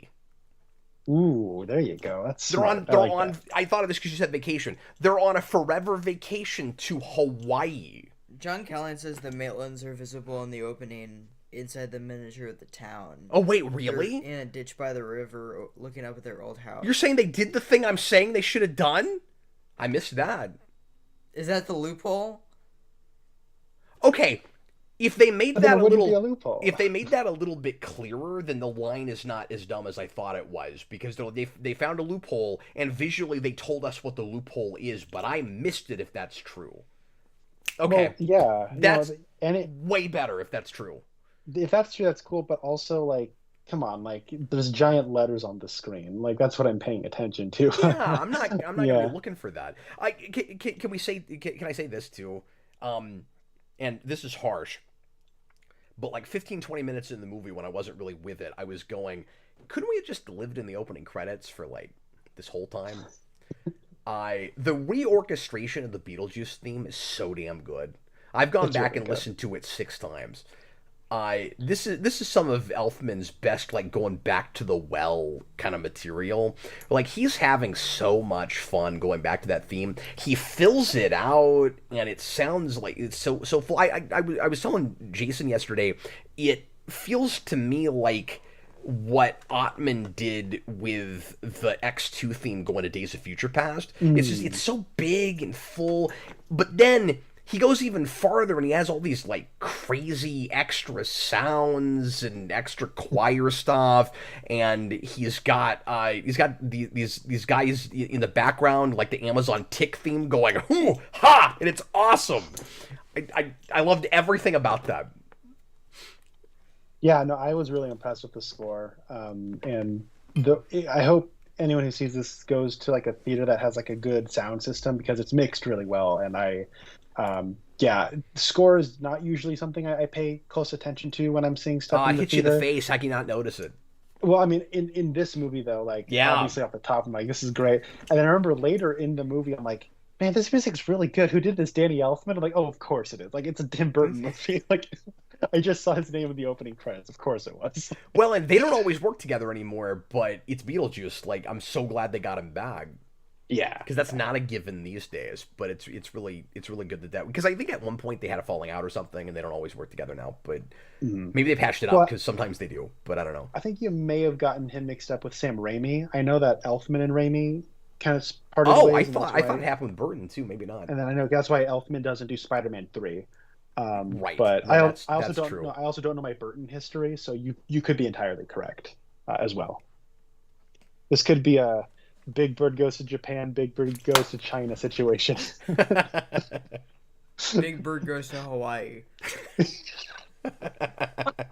That's great. Sorry, I'm spreading gossip. I didn't mean to do that. No. I'm spreading gossip again.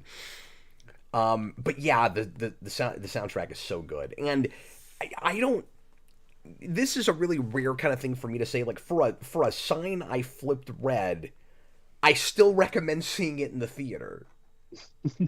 Like it's really weird that I'm saying that, but like it's still, and like maybe I should go. Maybe I can see the argument that I should go green if I'm saying that a thing makes it worth the price of admission because I'm saying you should go to the theater and see it. But just for the overall experience, I'm not digging off on enough of it. I feel weird going green with It doesn't hold up as a movie. But if you're going, but maybe it does on a second viewing. If you're going to watch it, you got to go to the theater for that fanfare at the beginning and the way that's reorchestrated, and then MacArthur Park. Cause oh my god, Yeah, let's talk about that. it's just the funniest damn thing I've seen in a really long time. In a movie that I wasn't with at all until you get to the third act. Now, it was starting to win me over again with Soul Train.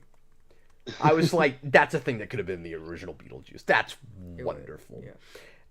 They just do a literal Soul Train. Like it's the train that takes you to the afterlife, and then you've got all these like 70s dancers in afros just doing Soul Train. It's right there. It's so obvious. I don't care. It's really funny.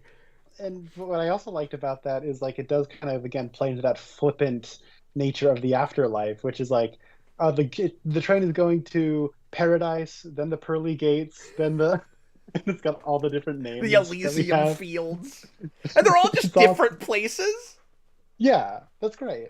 It's great. Yeah, well, that's what I was talking about when I said the world building is great. Like just peeling the curtain back because I bought all of that as being part of the original. Yeah, and it's interesting because like when I was watching the first half, I wasn't really digging all that stuff, and then by the time we got to the second half and we're like going back to it all, I'm like, yeah, because the first time I wasn't really into the Soul Train. I was like, okay, it's just kind of like a pun. I get it. And then when we get back to it in the second half, I was like, you know what? It's pretty funny. This is really funny. I think I like it. How do you feel Actually. about how small the world seems? Where when Astrid, who I don't know why, the first like quarter of the movie, I kept hearing Astrid. I was like, why did she name her kid Astrid? And then, oh, Astrid. I mean, like, I've heard that name before, but just the way people were pronouncing it, it sounded like Astrid, and I was like, I don't know, if I ever had, and I'm not going to, but if I had a seventh kid, Astrid is, like, the perfect name. It's like, we had one more. It's like the epilogue kid, like, Astrid. But anyway, so Astrid doesn't die, but there's a loophole with the book that lets you go to the afterlife even if you're alive. I thought that whole thing was kind of an odd idea, but okay. And she immediately sees her father working there. And I'm like, well, that's it's an odd idea because it's not actually true. What's not true? The spell. It turns out that's... Well, but it was a spell that allowed her to cross over in the first place. You can't just walk through that door. No, you can. What? Yeah, you can. I saw it once, okay? Because Lydia walked through too. Remember? Well, that's because Beetlejuice takes him into the back door and like blows a hole, I guess. Yeah. No, they both go that was through, different. but the thing is, but I don't think it's a made-up spell. I think he had to do that to get her over there. No, but the spell is that she becomes dead and he becomes alive. I thought it did both, though. It doesn't do both. No? It just does that. Okay. No, they swap places. He just has to do paperwork first. No, I knew that, but does that mean if you open that door in front of living people, anyone can walk through it? Well, I think they can if they read the incantation as well. That's what I'm saying, though. Well, you know what? You're That's right. what I'm saying, though. It seems like a scene that's written for two people. I had no idea what was happening with Lydia, though. Like, why? How does she go in?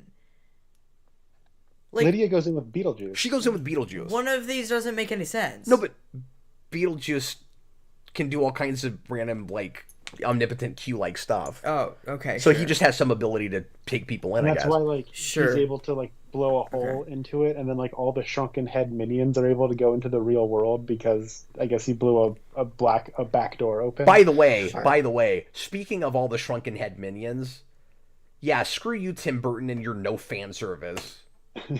Yeah. Like, you sold the whole movie on that like they were porgs. Right?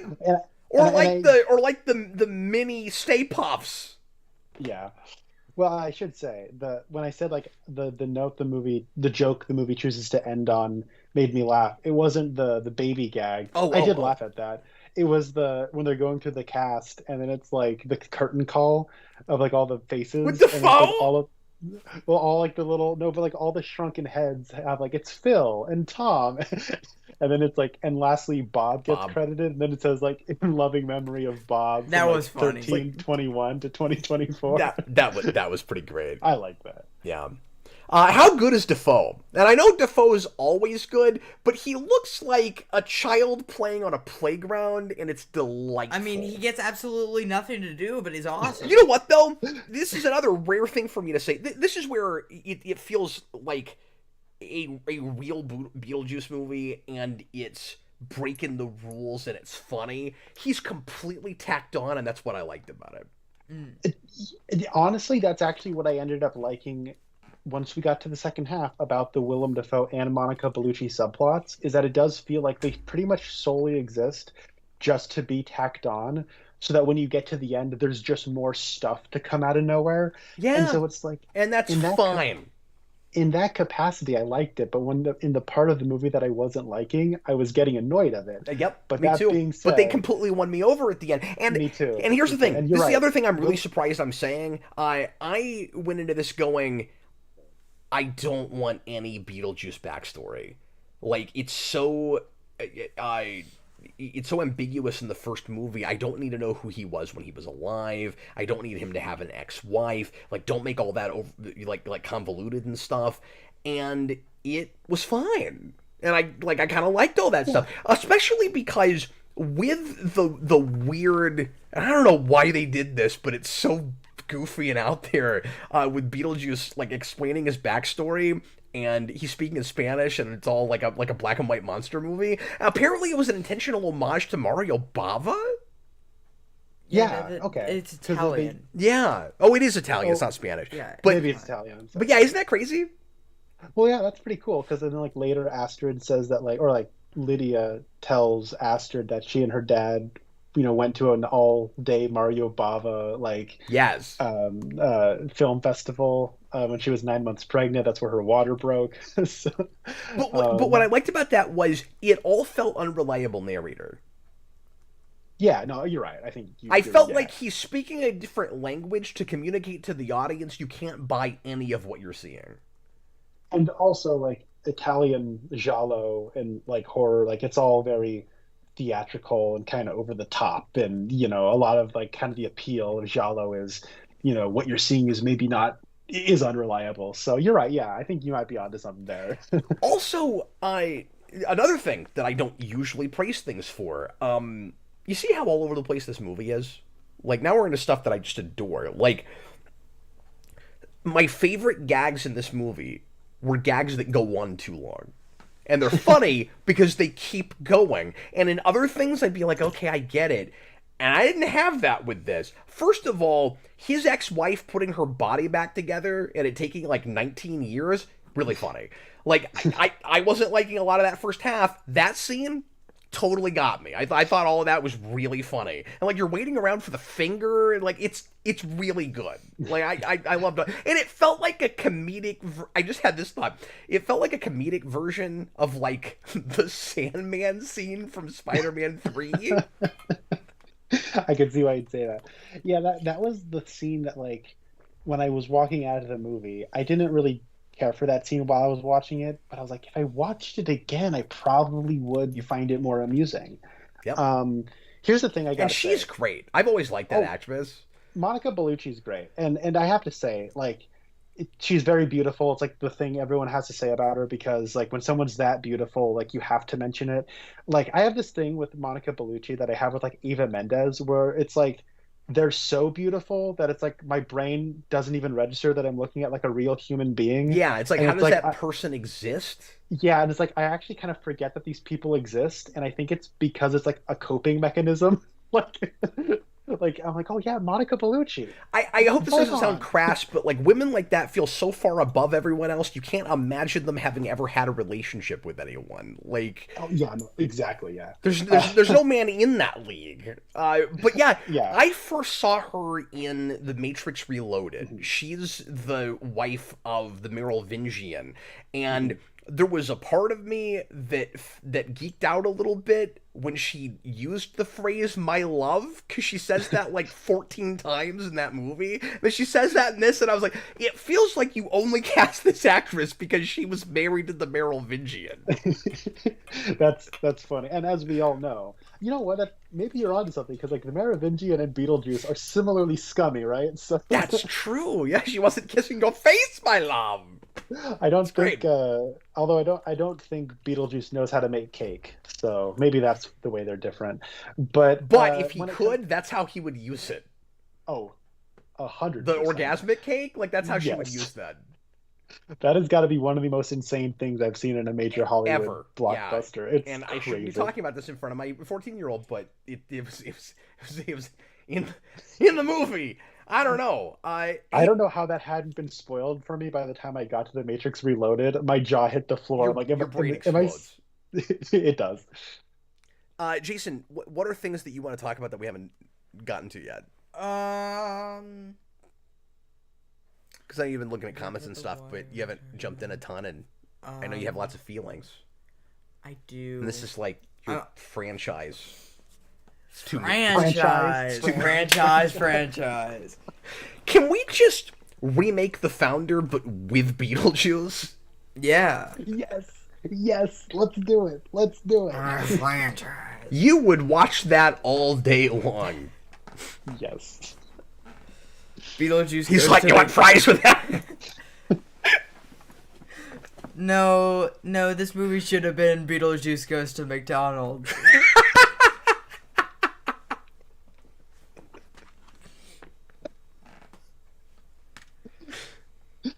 He builds a McDonald's in the model, and it's just like this little model McDonald's that he goes to. He goes, I call them my golden arches. Yeah.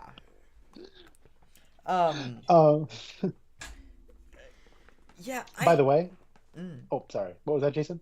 I hadn't actually thought of anything before I started talking, so. Okay, you go ahead, and then I'm going to ask Jason about something. Go ahead. Sure. I was gonna say quickly, Danny DeVito cameo. Yes. I think Tim Burton just has this love of making ooze come out of Danny DeVito's mouth, whether it's like the weird like goop in Batman Returns or whether it's cleaning detergent that he's drinking in this movie. Danny DeVito loves just having. What's so interesting is somebody on the commentary the other day asked Austin and I if we thought that Beetlejuice was like a precursor to Danny DeVito's Penguin, and then he's in this doing some of the stuff he did as the Penguin, and I was like, that guy's onto something. Maybe, yeah. Okay, so I guess what I wanted to ask you is, yes. What were your favorite things in this, given that you were disappointed overall? Yeah, overall I was disappointed, but I will say the first time that Beetlejuice shows up, I don't remember exactly. Oh, it's when not Otho calls him, yeah. And that guy never gets mentioned, I don't think. Who? Otho. It's just weird there's not a reference to Otho. Yeah, it's... Unless I missed it. But anyway. Well, there's no fan service in this movie, Kat. That's why. That's why their right. football players aren't there either. Yeah, where are the football players? That is I my was favorite looking gag for 'em. from the first one. I was looking for them. I am still so baffled that they show up on the staircase at the end. Like, why are like Force ghosts? Why are they there? I don't know. It's so good. Sorry, good. But yeah, that first scene where Beetlejuice shows up and not Otho calls him, and then they go, and then he does the thing that he does in the first movie that I really really like, where he kind of takes over the film and doesn't let anyone talk and just keeps doing, like, he does like 5 gags in a row, which is like really funny. And because like it is his name in the title twice, and so like he just kind of takes over the movie and just kind of I thought it was really funny how it was just gag after gag and he wasn't letting anything else happen for that like 20 seconds. So that was fun.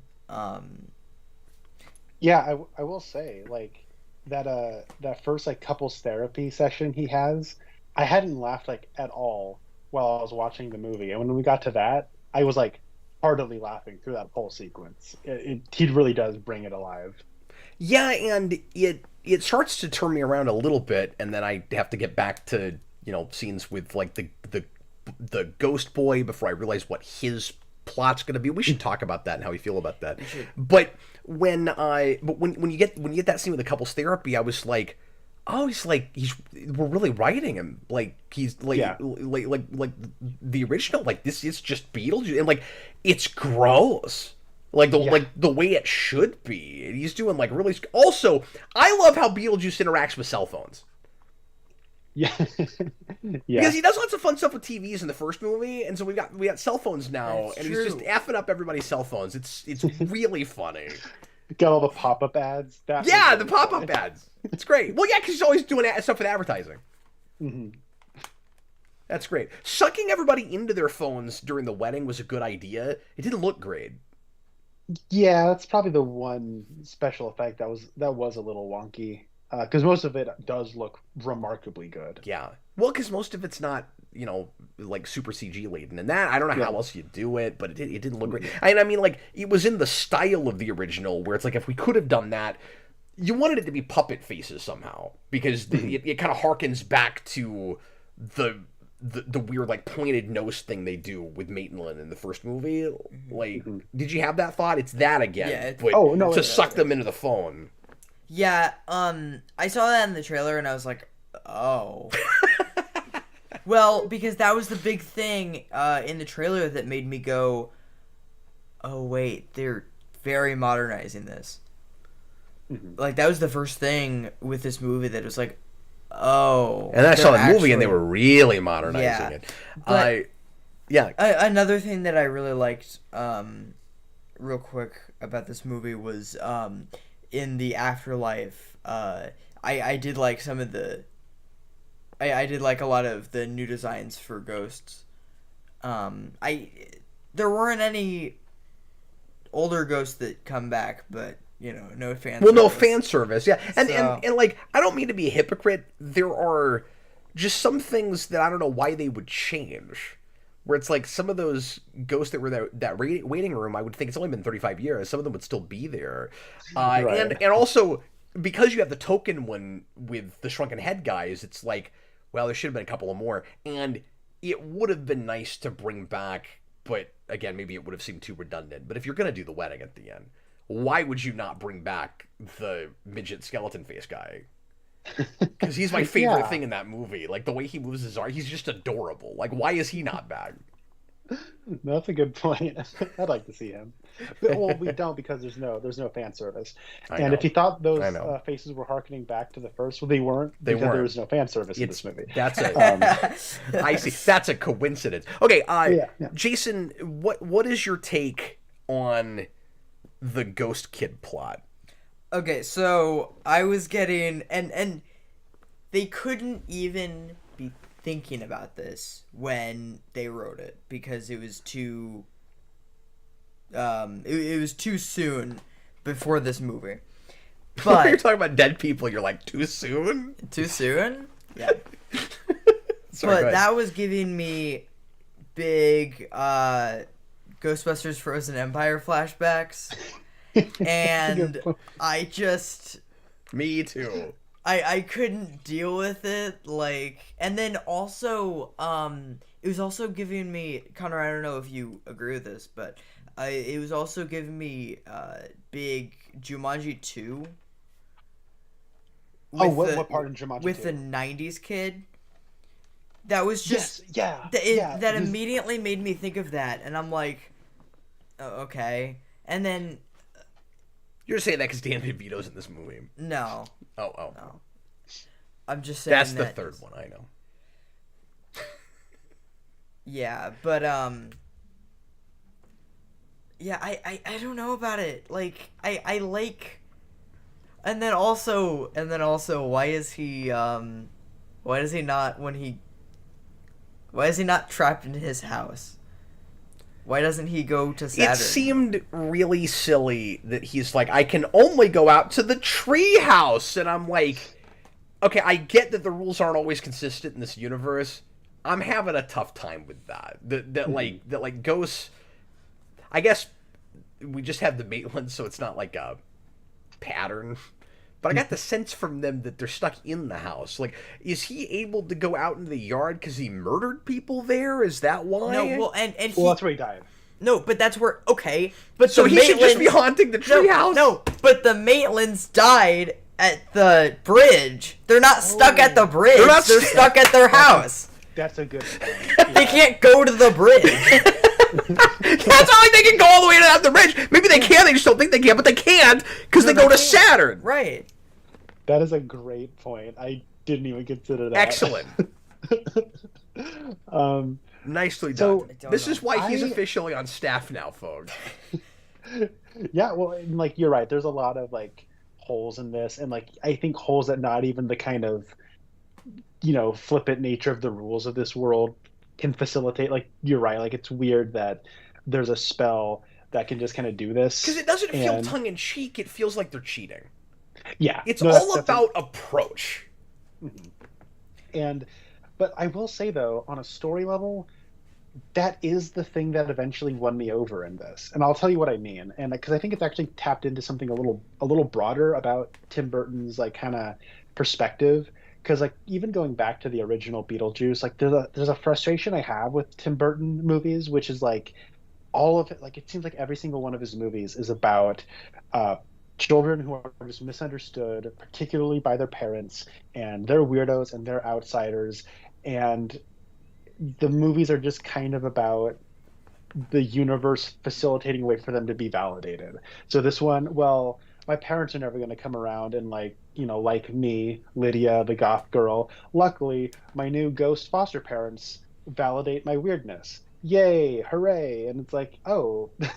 And in a lot of like these like Tim, especially his early movies, which I think are by and large quite good, there is kind of this like I think a little shallow. Like it kind of feigns satire, but I don't think it really ultimately has anything to say at its target. Just kind of point and laughs at shallow yuppie culture. And then And you I wish its think, characters weren't as thin because you can't grab onto as much as you want to with the satire. yeah, Yeah. yeah, and so then I think the satire is as thin as his portrayal of the thing Which he's is why I wish he satirizing. made more straight up farces like Mars Attacks because he's good at that stuff and he doesn't do Mhm. enough of that. And so Wait, what I did he thought was do Mars actually Attacks? Yeah, Tim Burton directed Mars Attacks. Like Oh, he should have been making like his generation's airplane or something. Like we needed more of that from that guy. But what I kind of thought was interesting is I'm going to compare this actually to George Miller with like Fury Road and Furiosa, and then Tim Burton here is like there's like this weird thing where they're both elderly men now. I think like Tim Burton's in his 70s now. Mid 60s, I think. Oh, okay, okay. And then I know George Miller's in his 80s, I'll but find like out. but it's interesting that it does seem like Tim Burton has no love for his generation. He thinks that like he's a weirdo and an outsider, and That's everyone else in his true. generation was just kind of shallow, yuppie 80s people, materialistic 80s people. And then like you look at George Miller and like his Mad Max character, it does feel like he's like my generation created a generation of broken people. And like we can try to fix ourselves, but we are broken, and that's what Mad Max is. But when you look at something like Furiosa, that character, she was born in the time after the world fell, and he almost seems like this new generation is capable of redeeming the world. You can't fix it, but you can maybe redeem it. And it's like Sure. weirdly optimistic about the future. And then with this, though, it's kind of similar where he seems to present the older people of that, from the first movie, that generation of people like Justin Theroux and Winona Ryder, they're still playing it very broad and they're just kind of goofy cartoon characters. But the younger characters do feel more authentic and like more rendered like real people, which is why I think it kind of does create this weird tone clash. Yeah. And That's because part of like what makes it Winona, too contemporary weirdly, but like I always kind of wanted that some from those movies, but but now you're trying to have it both ways. the main thing. By the way, Burton is 66, okay? He's only 1 year away from retirement age. Like, he's not that old. The main thing I got from that character was I had this really weird thing. From who, Astrid? Because no, with the ghost kid. The Ghost Kid, okay. I just had this really weird thing where it's Beetlejuice. So in the first movie, you're just like you're stuck in the house for like the whole movie, basically, and so it was very strange where we spent a lot of time in this other location as well, where we were spending so much time in like different locations, and that just But again, it's trying to set itself apart while still being enough right like but the original. It didn't, yeah. yeah. And but I think the point I'm taking too long to get to Yeah, go ahead. is that like what's kind of interesting is that you do get the older generation, you get a kind of abusive, taking advantage of a codependent type of thing where it's like trauma bonding, taking advantage of somebody's low point, and it's played very broadly and very obviously. No, that's a And then really when great I was point. when I was watching the movie, I was like, wait a minute, like this Jenna Ortega character, she's kind of at her lowest and she's just kind of venting, and this boy is actually kind of taking advantage of her. Like, why wouldn't we like parallel the mom and the daughter this way? Yeah. But I don't feel like this movie is smart enough to know that what this boy is doing is actually kind of the same thing that Justin Theroux is doing. And the twist is he is. And I was like, oh. Yeah. And so it's just interesting to me that like Tim Burton does seem to render the younger generation with more authenticity and sympathy than the older generation. And I find that kind of interesting as a development of him But as I an also felt artist. like So in doing that, because like, but you could make the argument that he's also doing that in the original Beetlejuice, and Ortega is not his generation; she's the next one, or not Ortega. Sorry, Lydia is like the mm. next one. So we're on her side, and she is more like Burton in her like standoffishness and antisocial nature, and she looks and she's into morbid stuff, and she looks goth kind of like he does, and all of that. And then now, because she's older, she's turned into that. Mm. And I don't know what Okay. he's saying with that, if anything. And there's this curious line that Delia has where she goes, "You need to be more like that goth girl." And I'm like, okay, so the movie knows she's no fun anymore. Why did it do her like that?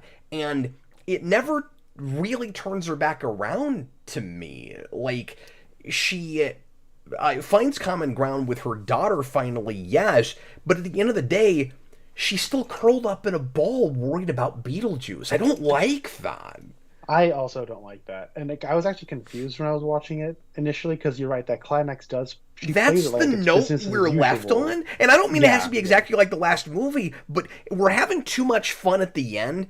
And this is maybe a weird point, but especially with how endearing and simultaneously cartoonish we are with the resolution of Defoe's thing, just as an example, when you Mhm. get to the end and we're left on that kind of a sour note when the first movie was such kind of a feel good thing by the end. This feels like that's where it's going, and it feels that feel good until they tack on that really weird, mean spirited epilogue.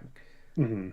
I don't even know if mean That's a good way spirited of putting it. is the right way to put it. It's just and she's still like freaked out, and it doesn't feel sequel bait, and it's not supposed to be because Burton doesn't want to make another one, but in a way, a little bit, it kind of does, where it's like we still have her in that same place. Maybe he'll come back. It's almost like sometimes it thinks Beetlejuice is a slasher character. Yeah. No, that's a good point. Like This I isn't think Mike. mean This isn't Michael Myers we're talking about. I don't think mean spirited is a wrong way of putting it because it does feel weirdly cruel to the Lydia character, but you're right, the whole movie does kind of have this weird attitude towards her that I don't think it really knows what to say or do with I feel her. like it almost would have been better served if she was dead and the daughter was more of the focal point instead of trying to make them dual protagonists. Hmm. Just because of what they did with her, because I don't like their take on her.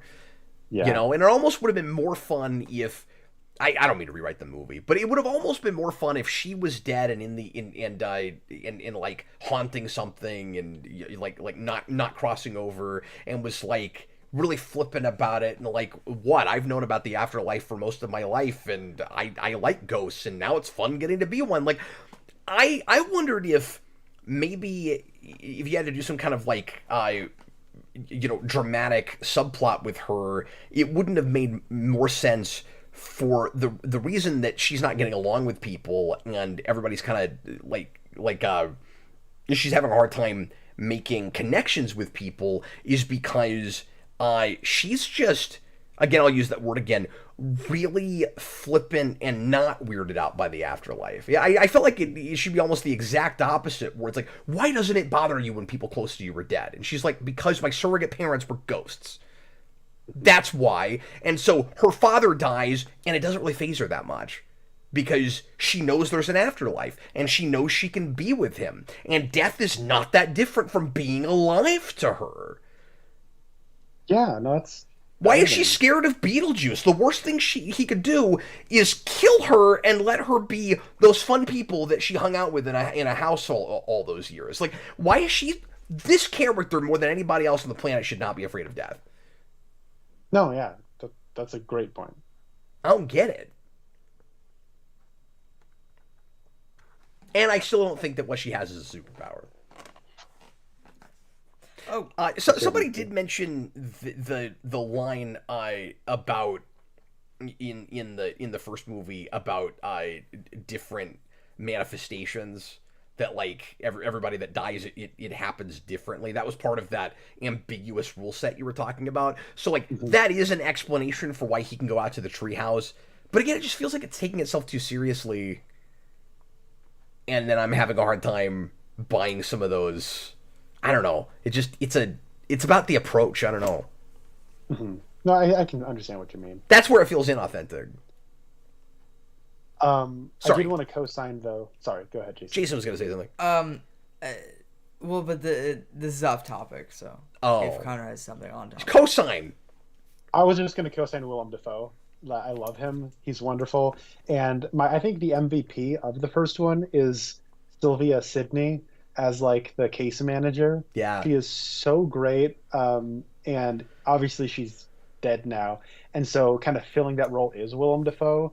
And like, it's a different kind of character, but he's also awesome. So I love the nonsensical nature of there being a homicide department in the afterlife. And that, of course, you would just get an actor that pretended to be a detective because people are dead already. I don't even know what the point is of having that. And I like then how secretaries... Continue. And then there was this weird, almost Roger Rabbit thing about it, where it was like, well, there is this one way where dead people can actually die. You know, sort of like the dip with cartoons, where it's like cartoons don't die, but here's a way they can die. Yeah. I like how his secretary is always giving him coffee, and then he's always crunching it up without even drinking it and throwing it into And then there's this big pile of them. Yeah. Okay, so Wonderful. there's a... And we should wrap up. We're almost at 2 hours, and it's getting really late. Yes. Okay, can you explain something to me? Yeah. No, Possibly. probably not, but I'll try. So Astrid finds the piece of paper, right? He's still on about this. that was in the attic, right? And she goes, "Oh, it says Beetlejuice." No, it doesn't. Like, that's not in the first movie. It's like, oh, it's Beetlejuice, because that's how it's spelled. Like, why would she think that it's Beetlejuice? Oh, it's just because she's in the movie. It's in the zeitgeist now. Yeah. Well, I was going to say she didn't say Beetlejuice, because that would have been fan service. And this movie doesn't have fan service. I have a question. Does it not count? This is splitting hairs, but I think it's a really funny thing to bring up. I said this to Jason in the theater. Do you know what I'm saying? Nope. Does it not count as a time you said Beetlejuice if you mouth it? Oh, yeah. Yeah. At one point, Lydia starts to say, she's like, and I'm like, that doesn't count?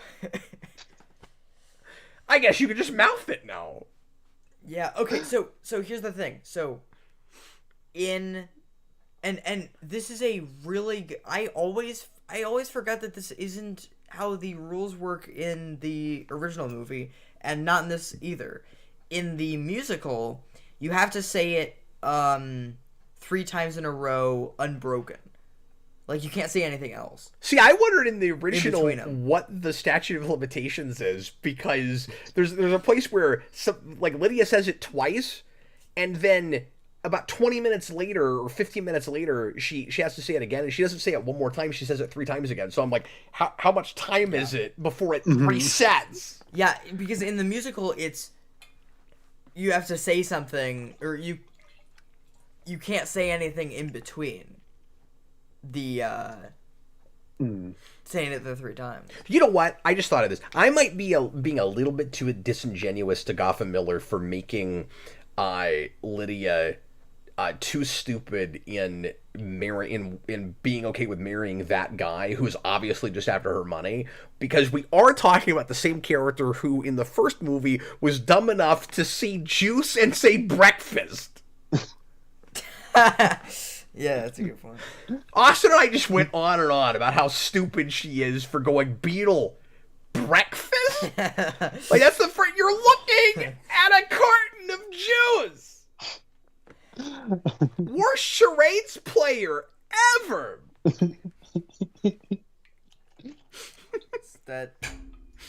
That's true.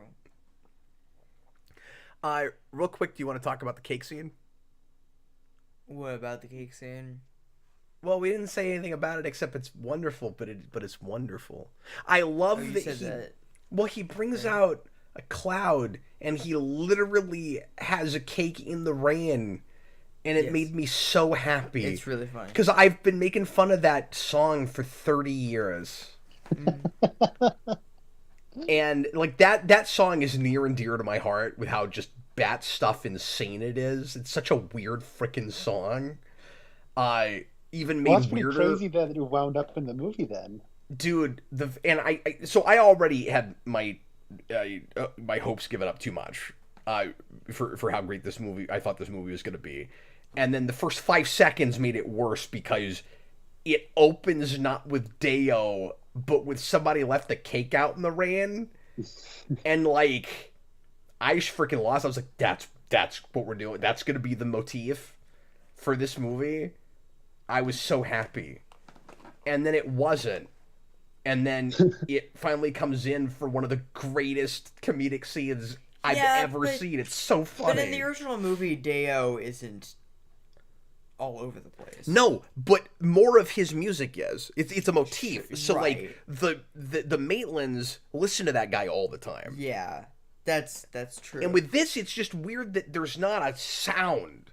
yeah, However you want to do it, and I don't mean to say that you have to repeat yourself, but the problem is that was part of what gave that movie an identity. And if all you had with this movie was that song at the end and then just score, fine, but they keep going to incidental music that doesn't belong in this movie.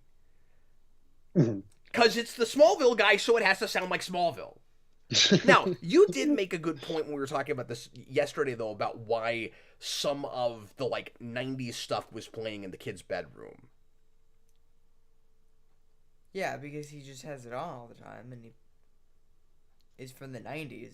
Yeah, like, that's part of what I'm saying about maybe I like this better on a second viewing, is that retroactively, there's maybe something there because it's a tell that he's dead, and we don't know that yet. But Right. as I'm watching it on first viewing, I'm going, why does it sound like Smallville? Mm-hmm. You see what I'm saying? Yeah, Even still, I want it to have more of an identity. yeah. It's like can understand. it's like Bastion in X-Men '97 and Purple People Eater.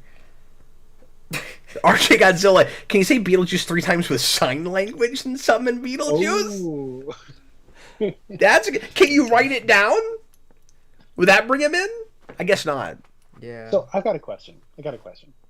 Is his name actually spelled Betelgeuse, or is that just he's illiterate and he doesn't actually know how to spell his name? No, that is actually how it's spelled, because that's the that's the like stellar Beetlejuice, and I don't know why. I've never really understood why there's the two spellings. It's like the title has to be Juice just to not confuse people, but like that's the constellation. That's the Yeah, nice. or not constellation. What is it? Consolation. Right. Yeah. One is with stars. One is something you do. No, I know. Emotionally. But I'm just saying, Beetlejuice is. I always forget what it is. It's a. Is it a galaxy? It's a real thing in space. Oh, I didn't know that. Yeah, Okay, yeah, my yeah. bad. Then it probably is constellation. My bad. I thought you meant like the title. No, I'm just saying it's not actually a constellation of stars. I can't remember what it is. Oh, okay. But you see, I thought they had to title it the It's way they did astronomy. as a consolation to the Yeah. studio, so that they couldn't. No, that might be what it is. I'm just not sure. My bad. Yeah. But anyway, that's a thing that comes up in a lot of science fiction. It is Okay. a star. It's a star. Okay. It's a red supergiant star in the constellation That's- of Orion. that's it's what it usually is. the 10th brightest star. There in you the go. I'm night sky. rusty. Oh, I okay. always forget what that is. But that comes up a lot in like Hitchhiker and. I feel dumb that I did not know that until like now, like right now. No, that's all right. I only know that because I used to read a lot of science fiction. But anyway, Yeah, no, I Okay. co-signed. The cake scene is very funny. I love the part where he's talking about all of his loves, and it's two women and a dog. Wonderful. That's great. And that was one of those things where halfway through that scene, I was like, oh, it's like they're taking the wedding scene from the first movie and the Deo scene from this first movie and kind of putting them together. And I was like, I don't care. It's entertaining. This is fun. I'm liking it. They can do it. It's great. We're past 2 hours. Anything else that we want to make sure that we had? I'm good. I think I'm good. Mixed bag, Connor. Yeah. I concur. It's a bag I have right here, and it's mixed, but ultimately it's green. So that's how I'm I wish it feeling was about red on the inside, and you could like turn it inside out for your. That'd That be would cool. be great. You should paint That it. would be great. That'd be amazing. Ooh. Yeah, I get red spray paint, turn it inside out, and And she's like, "Oh, yeah." John Kelling says that's why Beetlejuice's original handler was Juno. See, that went over my head. Okay. You wanted the original wedding guy back, Yes, I did. but he didn't have any fan service in it, so Yeah, you can't have you fan service. you can't so have that. I'm that's sorry. that's why he didn't come back. Yeah. What's something else that you really wanted to come back, but we can't have it because of fan service? Any of the ghosts in the afterlife, Yeah. any of them. I wanted someone else to die on that bridge. But that would be fan service. That'd be fan service. Yeah. I wanted someone to fall off a roof. Or not a roof. Where does that happen? That would be fan service. They No. could have done that. No. I wanted someone to fall off a It's not Michael Myers. like a I said staircase. that. Like a staircase. Oh, a staircase. Yeah. A staircase. No, like railing. No, there you I go. wanted someone to fall off a railing.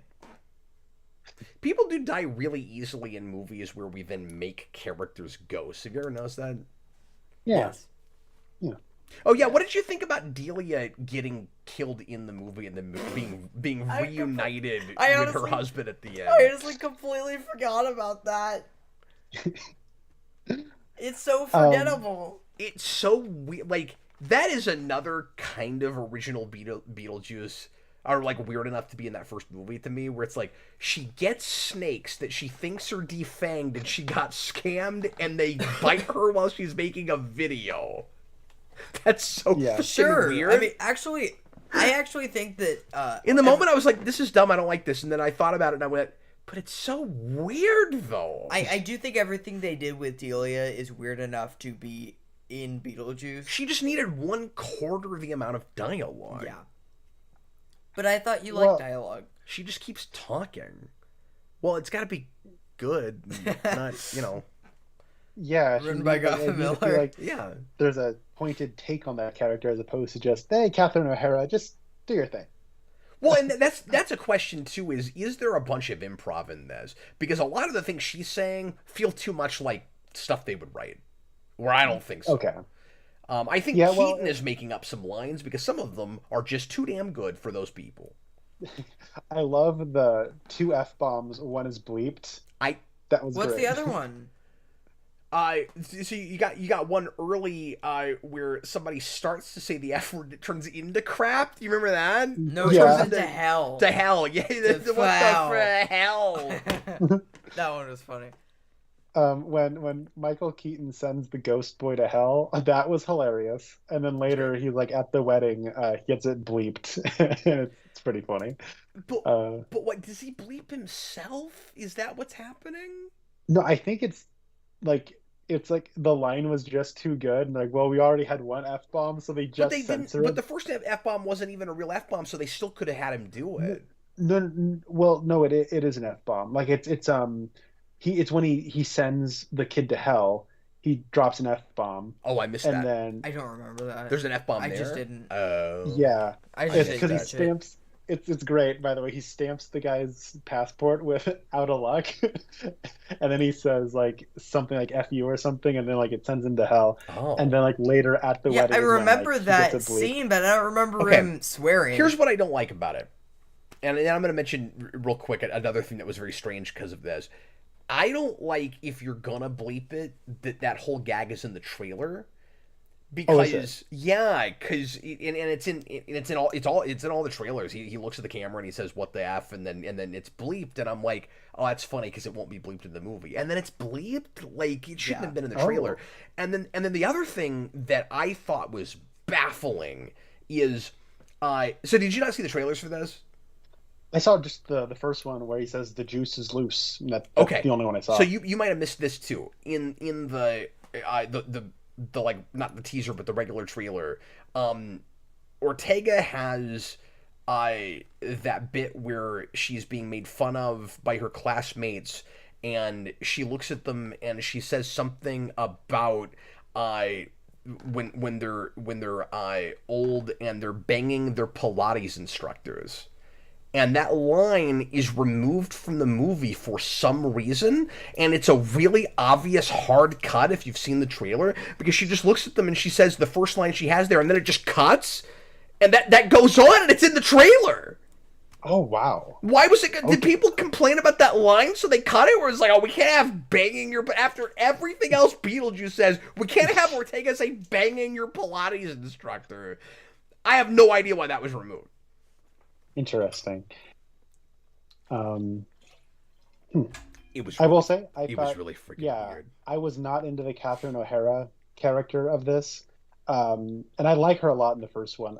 But when she did get sent to the afterlife, and that whole last act is going down, she fits in like a glove. Like, she is just perfectly fine in that. Like, I had no issues with it, and kind of should have killed her earlier. Everything that worked should have happened earlier. Yeah, but and like I thought I didn't see it coming, and it was clever. Like, that's how they reunite her with the husband who doesn't have a face. That's fine. I kind of like that. Well, because Jason, yesterday you were saying you didn't know why we kept cutting back to him, and that it was kind of a good payoff when we found out who it was. Yeah. That's pretty good. I thought that was good. Yeah, that's what I was saying. I thought that was pretty good. Did you bring that up earlier? No, that's what I was saying yesterday. Yes, well, yeah, exactly. RJ Godzilla, maybe that... Sorry, what? Sure. Maybe that dog who murdered the Maitlands could have come back, but the movie doesn't have fan service. No, so And then he says, oh my god, I just thought of something. What if the dog, even back in the original, was always a ghost? Yeah, so I was about to talk about that. So there's this scene... So I really want to know if anyone else caught this. It could have been. They're in the wedding scene. There's this really funny thing where just random characters keep like popping up in like kind of like dream sequency type things. You know what I'm talking about? Where they keep like there's like I think it's in the wedding scene where they've got that like dream sequence part, and then there's just like random like shots of characters that are like kind of popping up just like in random like kind of like little like bubbles, and then one of them is the dog. Did anyone else catch that?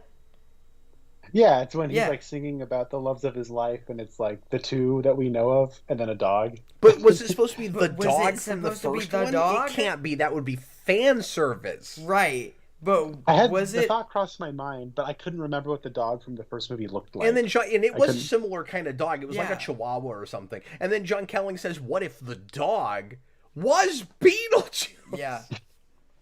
Well, then I also had the thought, like, is that Frankenweenie? Is that the original Frankenweenie? It kind of looks like that. That's yeah. true. Maybe that's why it's that kind of dog. Wow. There's so many one thing you can get this movie is there's a lot of really interesting fan theories you can come up with. They're just theories. Connor, Service. there's a lot of good in this movie. There's also a lot of not good in this movie. I concur. It's interesting because like when I'm not into a movie, I usually stay not into it. It was I know, it's a pretty weird experience. surprising to get one over this late into the game. Well, and very rarely is the third act really good and it opens wrong. I mean, that's really unusual. Mm-hmm.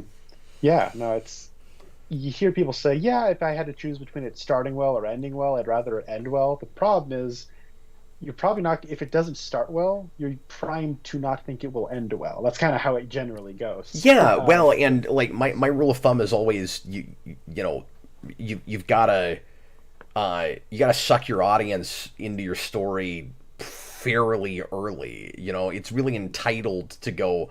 I expect you to wait around while you're not enjoying yourself. Like that's a really entitled kind of attitude to have about writing. And even with a big Hollywood blockbuster like this, where it's like, oh, you're a captive audience, you paid for tickets, like that's a horrible attitude to have. And I'm not saying that this movie is doing that on purpose, but it feels like that if somebody were to make that argument. And then you get to the third act, and that's what's so unusual about this is I'm not liking a lot of the setups, and then when they pay off, I'm like, oh my god, it all paid off. Like that's backwards from what usually happens. Usually it's here's all these interesting balls in the air, and you couldn't catch any of them.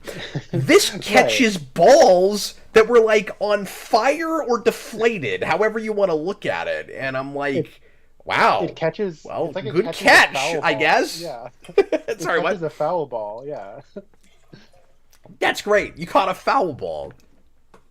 Anyways. Well, thanks for watching, everybody. Yeah. We sure appreciate it.